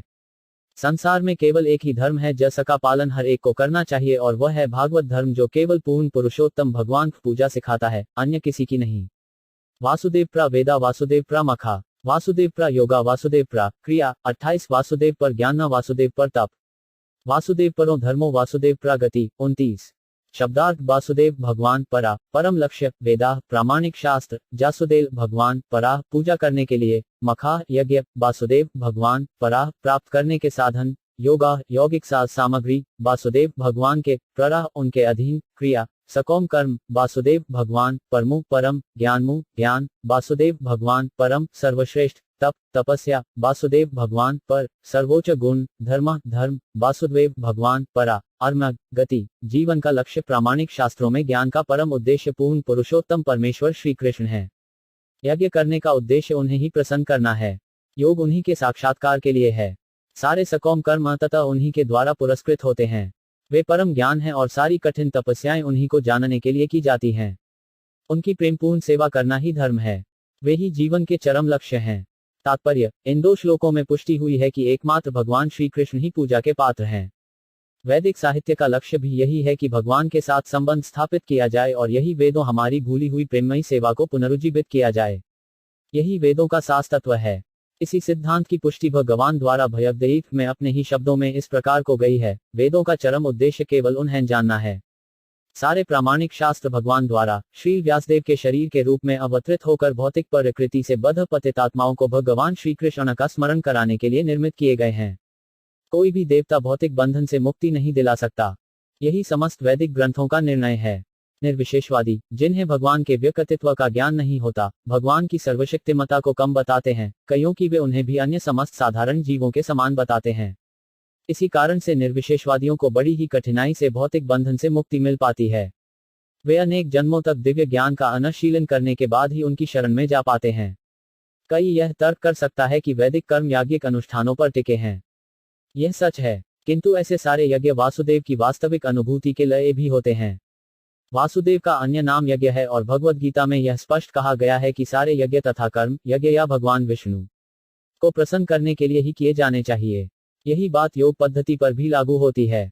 योग का अर्थ है परमेश्वर से संपर्क स्थापित करना, किंतु इस विधि में आसन, ध्यान, प्राणायाम जैसी शारीरिक क्रियाएं सम्मिलित रहती हैं और ये सब परमात्मा स्वरूप अंतर्यामी वासुदेव पर ध्यान केंद्रित करने के निमित्त होती हैं। परमात्मा साक्षात्कार तो वासुदेव का आंशिक साक्षात्कार है और यदि कोई इस प्रयास में सफल होता है तो उसे वासुदेव का पूर्ण साक्षात्कार होता है। किंतु अधिकांश योगी दुर्भाग्यवश शारीरिक विधि से प्राप्त यौगिक शक्तियों के द्वारा विपथ हो जाते हैं। ऐसे दुर्भाग्यशाली योगियों को अगले जन्म में विद्वान ब्राह्मणों या संपन्न वैश्यों के कुल में जन्म जिससे शून्य दिया जाता है, जिससे वे वासुदेव साक्षात्कार के अधूरे कार्य को पूरा कर सकें। यदि ऐसे भाग्यवान ब्राह्मण तथा वैश्य पुत्र अवसर का लाभ उठाते हैं तो साधु पुरुषों की संगति से उन्हें सरलता से वासुदेव साकार हो जाता है। दुर्भाग्यवश ऐसे भाग्यशाली लोग भौतिक संपत्ति तथा सम्मान से पुनः वशीभूत हो जाते हैं और अपने जीवन लक्ष्य को व्यवहारत भूल जाते हैं। ज्ञान के अनुशीलन में भी यही बात लागू होती है। भगवद्गीता अनुसार ज्ञान के अनुशीलन के लिए 18 बातें हैं। ज्ञान के ऐसे अनुशीलन से मनुष्य क्रमशः अभिमान रहित, मद रहित, अहिंसक, सहिष्णु, सरल, गुरु भक्त तथा आत्मसंयमी बन जाता है। ज्ञान के अनुशीलन से वह घर बार से अनासक्त हो जाता है और जन्म, मृत्यु, जरा तथा व्याधि के कष्टों से अवगत हो जाता है। ज्ञान का सारा अनुशीलन भगवान वासुदेव की भक्तिमय सेवा में जाकर समाप्त होता है। अतः वासुदेव ही ज्ञान की समस्त शाखाओं के अनुशीलन के चरम लक्ष्य हैं। ज्ञान का जो अनुशीलन वसुदेव के मिलन के दिव्य स्तर तक ऊपर उठा सके वही वास्तविक ज्ञान है। भगवद्गीता में भौतिक ज्ञान की विविध शाखाओं को अज्ञान की संज्ञा देकर तिरस्कृत किया गया है। भौतिक ज्ञान का अंतिम लक्ष्य ही इंद्रियों को तृप्ति करना है, जिसका अर्थ हुआ भौतिक जीवन को दीर्घ बनाना और इस प्रकार तीनों तापों का जारी रहना। अतः इस भौतिक जगत में कष्टमय जीवन की दीर्घ बनाना ही अज्ञान है। किंतु यदि यही भौतिक ज्ञान आध्यात्मिक ज्ञान की दिशा में अग्रसर होता है तो वह कष्टमय भौतिक अस्तित्व का अंत करने में सहायक हो जाता है और वासुदेव धरातल पर आध्यात्मिक जीवन का शुभारंभ होता है। यही बात समस्त तपस्याओं को लागू होती है। तपस्या का अर्थ ही है किसी उच्चतर जीवन उद्देश्य के लिए स्वेच्छा से शारीरिक कष्टों को सहना। रावण तथा हिरण्यकशिपु ने इंद्रिय तृप्ति को उद्देश्य बनाकर नाना प्रकार के दारुण शारीरिक कष्ट झेले थे। कभी कभी आधुनिक राजनेता भी अपना राजनीतिक काम साधने के लिए कठिन तपस्याएं करते हैं। यह वास्तव में तपस्या नहीं है। मनुष्य को चाहिए कि वासुदेव को जानने के लिए स्वेच्छा से शारीरिक असुविधाएं स्वीकार करें। कईयों की वास्तविक तपस्या की यही विधि है। अन्यथा अन्य सारी तपस्याएं रजोगुणी तथा तमोगुणी मानी जाती हैं। रजोगुण तथा तमोगुण से जीवन के कष्टों का अंत नहीं हो सकता। केवल सत्वगुण ही जवन के तनों तापों को कम कर सकता है। भगवान कृष्ण का माता पिता के रूप में प्रख्यात वसुदेव तथा देवकी ने वासुदेव को पुत्र रूप में प्राप्त करने के लिए तपस्या की थी। भगवान कृष्ण समस्त जीवों के जनक हैं। भगवद्गीता 14.4। अतएव वे समस्त जीवों में आदि पुरुष हैं। वे ही समस्त भोक्ताओं में आदि भोक्ता हैं। अतएव कोई उन्हें उत्पन्न करने वाला पिता नहीं हो सकता, जैसा कि अज्ञानी लोग सोचते हैं। वसुदेव तथा देवकी को घोर तपस्या से प्रसन्न कोई होकर भगवान कृष्ण ने उनका पुत्र बनना स्वीकार किया। अतएव यदि कोई तपस्या करनी है तो ज्ञान की पराकाष्ठा वासुदेव को लक्ष्य बनाकर ही की जानी चाहिए। वासुदेव आदि भगवान श्री कृष्ण हैं। जैसा कि पहले कहा जा चुका है, आदि भगवान असंख्य उनकी विविध शक्तियों 7 रूपों में अपना विस्तार करते हैं। रूपों का ऐसा विस्तार उनकी विविध शक्तियों द्वारा संभव हो पाता है। उनकी शक्तियां भी अनेकानेक हैं। गुणता में उनकी अंतरंगा शक्तियां श्रेष्ठ होती हैं और बहिरंगा शक्तियां निकृष्ट होती हैं। भगवद्गीता 7.4-6 में इन्हें क्रमशः पा तथा अपय प्रकृति कहा गया है। अतएव अंतरंगा शक्तियों के द्वारा विविध रूपों में होने वाला उनका विस्तार श्रेष्ठ होता है और बहिरंगा शक्तियों द्वारा होने वाला विस्तार निकृष्ट होता है। जीवात्माएं भी उन्हीं के विस्तार अंश हैं। जो जीवात्माएं उनकी अंतरंगा शक्ति के विस्तार से उद्भूत होते हैं वे नित्य मुक्त होते हैं और जो भौतिक शक्तियों से उद्भूत होते हैं वे नित्य बद्ध होते हैं। अतएव ज्ञान, तप, त्याग तथा कर्म का सारा अनुशीलन हम पर पड़ने वाले प्रभावों को बदलने के लिए किया जाना चाहिए। इस समय हम सभी भगवान की बहिरंगा शक्ति द्वारा नियंत्रित हो रहे हैं। अतएव इसके प्रभाव फल को बदलने के लिए हमें आध्यात्मिक शक्ति का अनुशीलन करना चाहिए। भगवद्गीता में कहा गया है कि जो महात्मा हैं या जिनके हृदय इतने विशाल हो चुके हैं कि वे भगवान कृष्ण की सेवा में लगे रहते हैं, वे अंतरंगा शक्ति के वश में रहते हैं और इसका फल यह होता है कि ऐसे विशाल हृदय वाले लोग बिना विचलित हुए भगवान की सेवा में लगे ही रहते हैं। यही जीवन का लक्ष्य होना चाहिए और यही समस्त वैदिक साहित्य का निर्णय है। किसी को सकाम कर्म या दिव्य ज्ञान के विषय में शुष्क चिंतन करने की जरूरत नहीं है। सभी को चाहिए कि तुरंत भगवान की दिव्य प्रेममय सेवा में लग जाएं। मनुष्य को न तो उन विभिन्न देवताओं की पूजा करनी चाहिए जो सृष्टि की उत्पत्ति, पालन तथा संहार का कार्य करने वाले भगवान के हाथ की भांति हैं। ऐसे असंख्य शक्तिशाली देवता हैं जो भौतिक जगत की बाह्य व्यवस्था की देखरेख करते हैं। वे सब भगवान वासुदेव के सहायकों के समान हैं। यहाँ तक कि ब्रह्मा जी तथा शिव जी की गणना भी देवताओं में होती है, किंतु भगवान विष्णु या वासुदेव तो सदा दिव्य पद पर रहते हैं। यद्यपि वे भौतिक जगत के सतोगुण को स्वीकार करते हैं, किंतु फिर भी वे समस्त भौतिक गुणों से परे रहते हैं। निम्नलिखित उदाहरण से यह बात और स्पष्ट हो जाएगी। एक बंदीगृह में बंदी होते हैं और बंदीगृह के व्यवस्थापक भी होते हैं, किंतु बंदी तथा व्यवस्थापक दोनों राजा के नियमों से बंधे होते हैं। लेकिन यदि कभी कभार राजा बंदीगृह में आता है तो वह बंदीगृह के नियमों से बंधा नहीं होता। राजा सदैव बंदीगृह के नियमों से परे होता है, ठीक उसी तरह जिस तरह भगवान इस भौतिक जगत के नियमों से परे होते हैं। स एवेदम ससर्जाग्रे भगवान आत्ममाया सत्सद्रूपया 400 गुण्या विभू 30।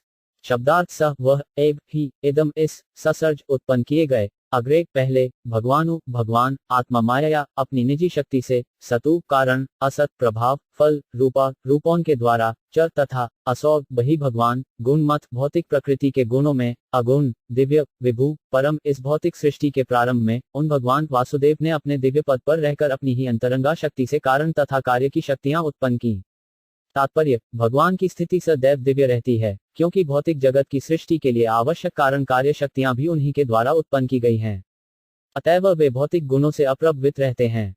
उनका अस्तित्व, रूप, कार्य तथा साज सामग्री, ये सब भौतिक सृजन के पहले से विद्यमान थे। वे पूर्ण रूप से आध्यात्मिक हैं और उन्हें इस भौतिक जगत के गुणों से कच्छ भी लेना देना नहीं रहता, क्योंकि ये गुण भगवान के आध्यात्मिक गुणों से भिन्न हैं। मायावाद विचारधारा के प्रधान श्रीपाद शंकराचार्य ने भगवद्गीता के अपने भाष्य में श्री कृष्ण के इस दिव्य पद को स्वीकार किया है। 007066 तया विलसितेष्वेषु गुणेषु गुणवानिव अंतः प्रविष्ट आभाति विज्ञानेन विजृंभित 31 शब्दार्थ तथा उनके द्वारा विलसितेषु यद्यपि कार्य में, अशघु इन गुणेषु भौतिक प्रकृति के गुणों में, गुणवानु गुणों से प्रभावित होने वाला, इब मानो अंत, भीतर, प्रविष्ट, घुसा हुआ, आभाति प्रतीत होता है, विज्ञानेन दिव्य चेतना से, विजुंभित पूर्ण रूप से प्रकाशित भौतिक पदार्थ की उत्पत्ति करने के बाद भगवान वासुदेव अपना विस्तार करके उसमें प्रवेश करते हैं।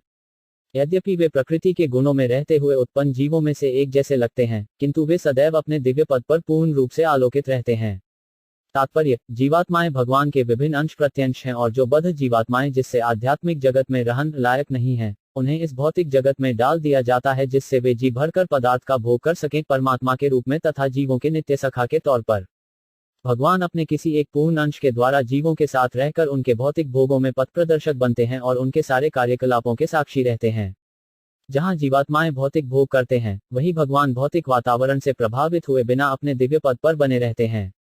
श्रुतियों में कहा गया है कि एक वृक्ष पर दो पक्षी हैं, इनमें से एक वृक्ष का फल खा रहा है और दूसरा उसकी गतिविधियां देख रहा है। यह साक्षी भगवान है और फल को खाने वाला पक्षी जीवात्मा है। फल खाने वाला जीवात्मा अपने वास्तविक स्वरूप को भूल गया है और भौतिक जगत के सकौम कर्मों में बुरी तरह व्यस्त है, जबकि भगवान परमात्मा सदैव दिव्य ज्ञान से परिपूर्ण रहते हैं। परमात्मा तथा बद्ध जीव में यही अंतर है। बद्ध जीव या जीवात्मा प्रकृति के नियमों के वशीभूत रहता है, जबकि परमात्मा भौतिक शक्ति के नियंत्रक हैं। त्वासपर्णा संयुजा सखाया समान वृक्ष परिशस्वजाते विचाक्षिति तौरन्यो मुंडक उपनिषद 3.111670680586 76 86 54 60/79 607049 यथा है वहितों वहिदरिश्वैक स्वयोनिषु नाने भांति विश्वात्मा भूतेषु च तथा पुमानक 32 शब्दार्थ यथा जिस तरह ही उसी तरह अवहित से युक्त बले अग्नि दारुषु काष्ठट में एक एक स्वयोनिषु अपनी योनियों में नाना इब अनेक जीवों की तरह भांति प्रकाशित होता है। विश्वात्मा परमात्मा रूप भगवान भूतेषु जीवों में च तथा उसी तरह पुपान परम पुजुष परमात्मा रूप में भगवान सभी वस्तुओं में उसी तरह व्याप्त रहते हैं जिस तरह काष्ठ के भीतर अग्नि व्याप्त रहती है। और इस प्रकार यद्यपि वे एक एवं अद्वितीय हैं, वे अनेक प्रकार से दिखते हैं। तात्पर्य, पूर्ण पुरुषोत्तम भगवान वासुदेव अपने किसी एक पूर्णांश से सारे भौतिक जगत में विस्तार करते हैं और उनका अस्तित्व परमाणु ऊर्जा तक के भीतर देखा जा सकता है। पदार्थ, प्रतिपदार्थ, प्रोटॉन, न्यूट्रॉन आदि भगवान के परमात्मा रूप के विभिन्न परिणाम हैं। जिस प्रकार काष्ठ से अग्नि प्रकट होती है या दूध से मक्खन निकलता है, उसी प्रकार परमात्मा रूप में भगवान को उपस्थिति उन दिव्य विषयों के वैध श्रवण तथा कीर्तन की सम्मत विधि द्वारा अनुभव की जा सकती है, जिनका वर्णन उपनिषदों तथा वेदांत जैसे वैदिक साहित्य में विशेष रूप से हुआ है। श्रीमद् भागवत ऐसे वैदिक साहित्य की प्रामाणिक व्याख्या है। भगवान की अनुभूति दिव्य संदेश के श्रवण द्वारा की जा सकती है और दिव्य विषय को अनुभव करने का एकमात्र यही तरीका है। जिस प्रकार किसी अन्य अग्नि द्वारा जलाने पर काष्ठ से अग्नि प्रकट होती है, उसी प्रकार मनुष्य की दैवी चेतना अन्य दैवी अनुकंपा से ही प्रकाशित की जा सकती है। श्रीमद् पूज्य गुरु काष्ठ रूप जीवात्मा में विनम्रता से श्रवण करने वाले कर्णों द्वारा समुचित दिव्य संदेश प्रविष्ट कराकर आध्यात्मिक अग्नि पर प्रज्वलित करा सकते हैं। अतएव विनम्रता से सुनने की इच्छा के साथ ही समुचित गुरु के पास जाना चाहिए। इस प्रकार धीरे धीरे दैवी अस्तित्व की अनुभूति हो जाती है। पशुता तथा मानवता का भेद इसी विधि पर आधारित है। मनुष्य ठीक से सुन सकता है, जबकि पशु ऐसा नहीं कर सकता। असो गुणमय भवेभूत सूक्ष्मेन्द्रियात्मा भी स्वनिर्मितेषु निर्विष्टो बुरे भूतेषु तद्गुणान। 33 शब्दार्थ। असो वे परमात्मा गुणमय प्रकृति के गुणों से प्रभावित, भावय स्वाभाविक रूप से, भूत उत्पन्न, सूक्ष्म एवं इच्छया आत्म भी जीवों द्वारा स्वनिर्मितेषु अपनी ही सृष्टि में निर्दिष्ट प्रवेश करके बुरे भोग के लिए प्रेरित करते हैं। भूतेषु जीवों में, ततु गुणान प्रकृति के वे गुण भौतिक जगत के 3 गुणों से प्रभावित हुए जीवों के देह में परमात्मा प्रविष्ट होते हैं और सूक्ष्म मन के द्वारा 3 गुणों के फल भोगने के लिए जीवों को प्रेरित करते हैं। तात्पर्य, सर्वाधिक बुद्धिमान जीव ब्रह्मा से लेकर नगण्य चींटी तक जीवों को 84 लाख योनियां हैं और ये सब की सब अपने सूक्ष्म मन तथा स्थूल शरीर की इच्छाओं के अनुसार भौतिक संसार का भोग करती हैं। स्थूल भौतिक शरीर सूक्ष्म मन की अवस्थाओं पर आधारित होता है और इंद्रियां जीव की इच्छानुसार उत्पन्न की जाती हैं। भगवान परमात्मा रूप में जीव को भौतिक सुख प्राप्त करने में सहायक बनते हैं, क्योंकि जब वह अपनी इच्छा के अनुसार कोई भी भौतिक सुख प्राप्त करने में पूर्ण रूप से अक्षम है, वह इच्छा करने वाला है और भगवान उसका नियमन करने वाले हैं। आशय यह है कि सारे जीव भगवान के अंश हैं, अतएव वे भगवान से अभिन्न हैं। भगवद गीता में भगवान ने विविध शरीरधारी जीवों को अपना पुत्र कहा है। पुत्रों के सुख एवं दुख परोक्ष रूप से पिता के भी सुख एवं दुख होते हैं, तो भी पुत्रों के सुख दुख से पिता प्रत्यक्ष रूप से प्रभावित नहीं होते। वे इतने दयालु हैं कि वे जीव के साथ परमात्मा रूप में निरंतर बने रहते हैं और जीव को वास्तविक सुख की ओर प्रेरित करते रहते हैं। भावत्येष सरत्वेन लोकान व लोक भावन लीलावतारानुर्तो देवती गुणरादिषु 34 शब्दार्थ भाव्यति पालन करते हैं। एक इन सबका सत्वेन सतोगुण से लोकान ब्रह्मांड भर में, व सामान्य रूप से लोक भावना समस्त ब्रह्मांडों स्वामी लीला कार्यकलाप अवतार अनुरता भूमिका ग्रहण करते हुए देव देवता तीर्थक निम्न पशु नर आदिशु मनुष्यों में इस प्रकार सारे ब्रह्मांडों के स्वामी देवताओं मनुष्यों तथा निम्न पशुओं से आवाप्सित सारे ग्रहों का पालन पोषण करने वाले हैं। वे अवतरित होकर शुद्ध सत्वगुण में रहने वालों के उद्धार हेतु लीलाएं करते हैं। तात्पर्य, भौतिक ब्रह्मांड अनगिनत हैं और प्रत्येक ब्रह्मांड में असंख्य ग्रह हैं, जिनमें विविध गुणों वाले विभिन्न कोटि के जीव निवास करते हैं। भगवान विष्णु इनमें से प्रत्येक लोक में तथा प्रत्येक जीव समूह में अवतरित होते रहते हैं। वे उनके बीच अपनी दिव्य लीलाओं का प्रदर्शन करते हैं, जिससे उनमें भगवान के धाम वापस जाने की रुचि उत्पन्न हो। भगवान अपनी मूल दिव्य अवस्था को बदलते नहीं, अपितु देश काल तथा समाज के अनुसार वे भिन्न भिन्न रूपों में प्रकट होते हैं। कभी वे स्वयं अवतरित होते हैं तो कभी किसी उपयुक्त जीव को अपना प्रतिनिधि बनाकर उसे शक्ति प्रदान करते हैं, किंतु प्रत्येक दशा में प्रयोजन एक ही रहता है। भगवान चाहते हैं कि दखा उठाने वाले जीव उनके पास अर्थात भगवत धाम वापस आ जाए। सारे जीव जिस सुख के पीछे दीवाने रहते हैं, वह असंख्य ब्रह्मांडों में और भौतिक ग्रहों के किसी भी कोने में कहीं भी प्राप्त नहीं है। जीव जिस शाश्वत सुख की कामना करता है, वह केवल भगवान के धाम में उपलब्ध है, किंतु विस्मरणशील जीव प्रकृति के गुणों के वश में आकर भगवान के धाम के विषय में कुछ भी नहीं जानता। अतः भगवान अपने धाम का संदेश प्रसारित करने के लिए स्वयं अवतरित होते हैं या ईश पुत्र के रूप में अपना प्रामाणिक प्रतिनिधि बनकर आते हैं। ऐसे अवतार या ईश पुत्र भगवत धाम जाने के संदेश का प्रचार केवल मानव समाज में ही नहीं करते हैं, बल्कि उनका काम सभी समाजों में, देवताओं में तथा मनुष्यों के अतिरिक्त अन्यों में भी चलता रहता है। इस प्रकार श्रीमद्भागवत के प्रथम स्कंध के अंतर्गत दिव्यता तथा दिव्य सेवा नायक द्वितीय अध्याय के भक्ति वेदांत तात्पर्य पूर्ण हुए।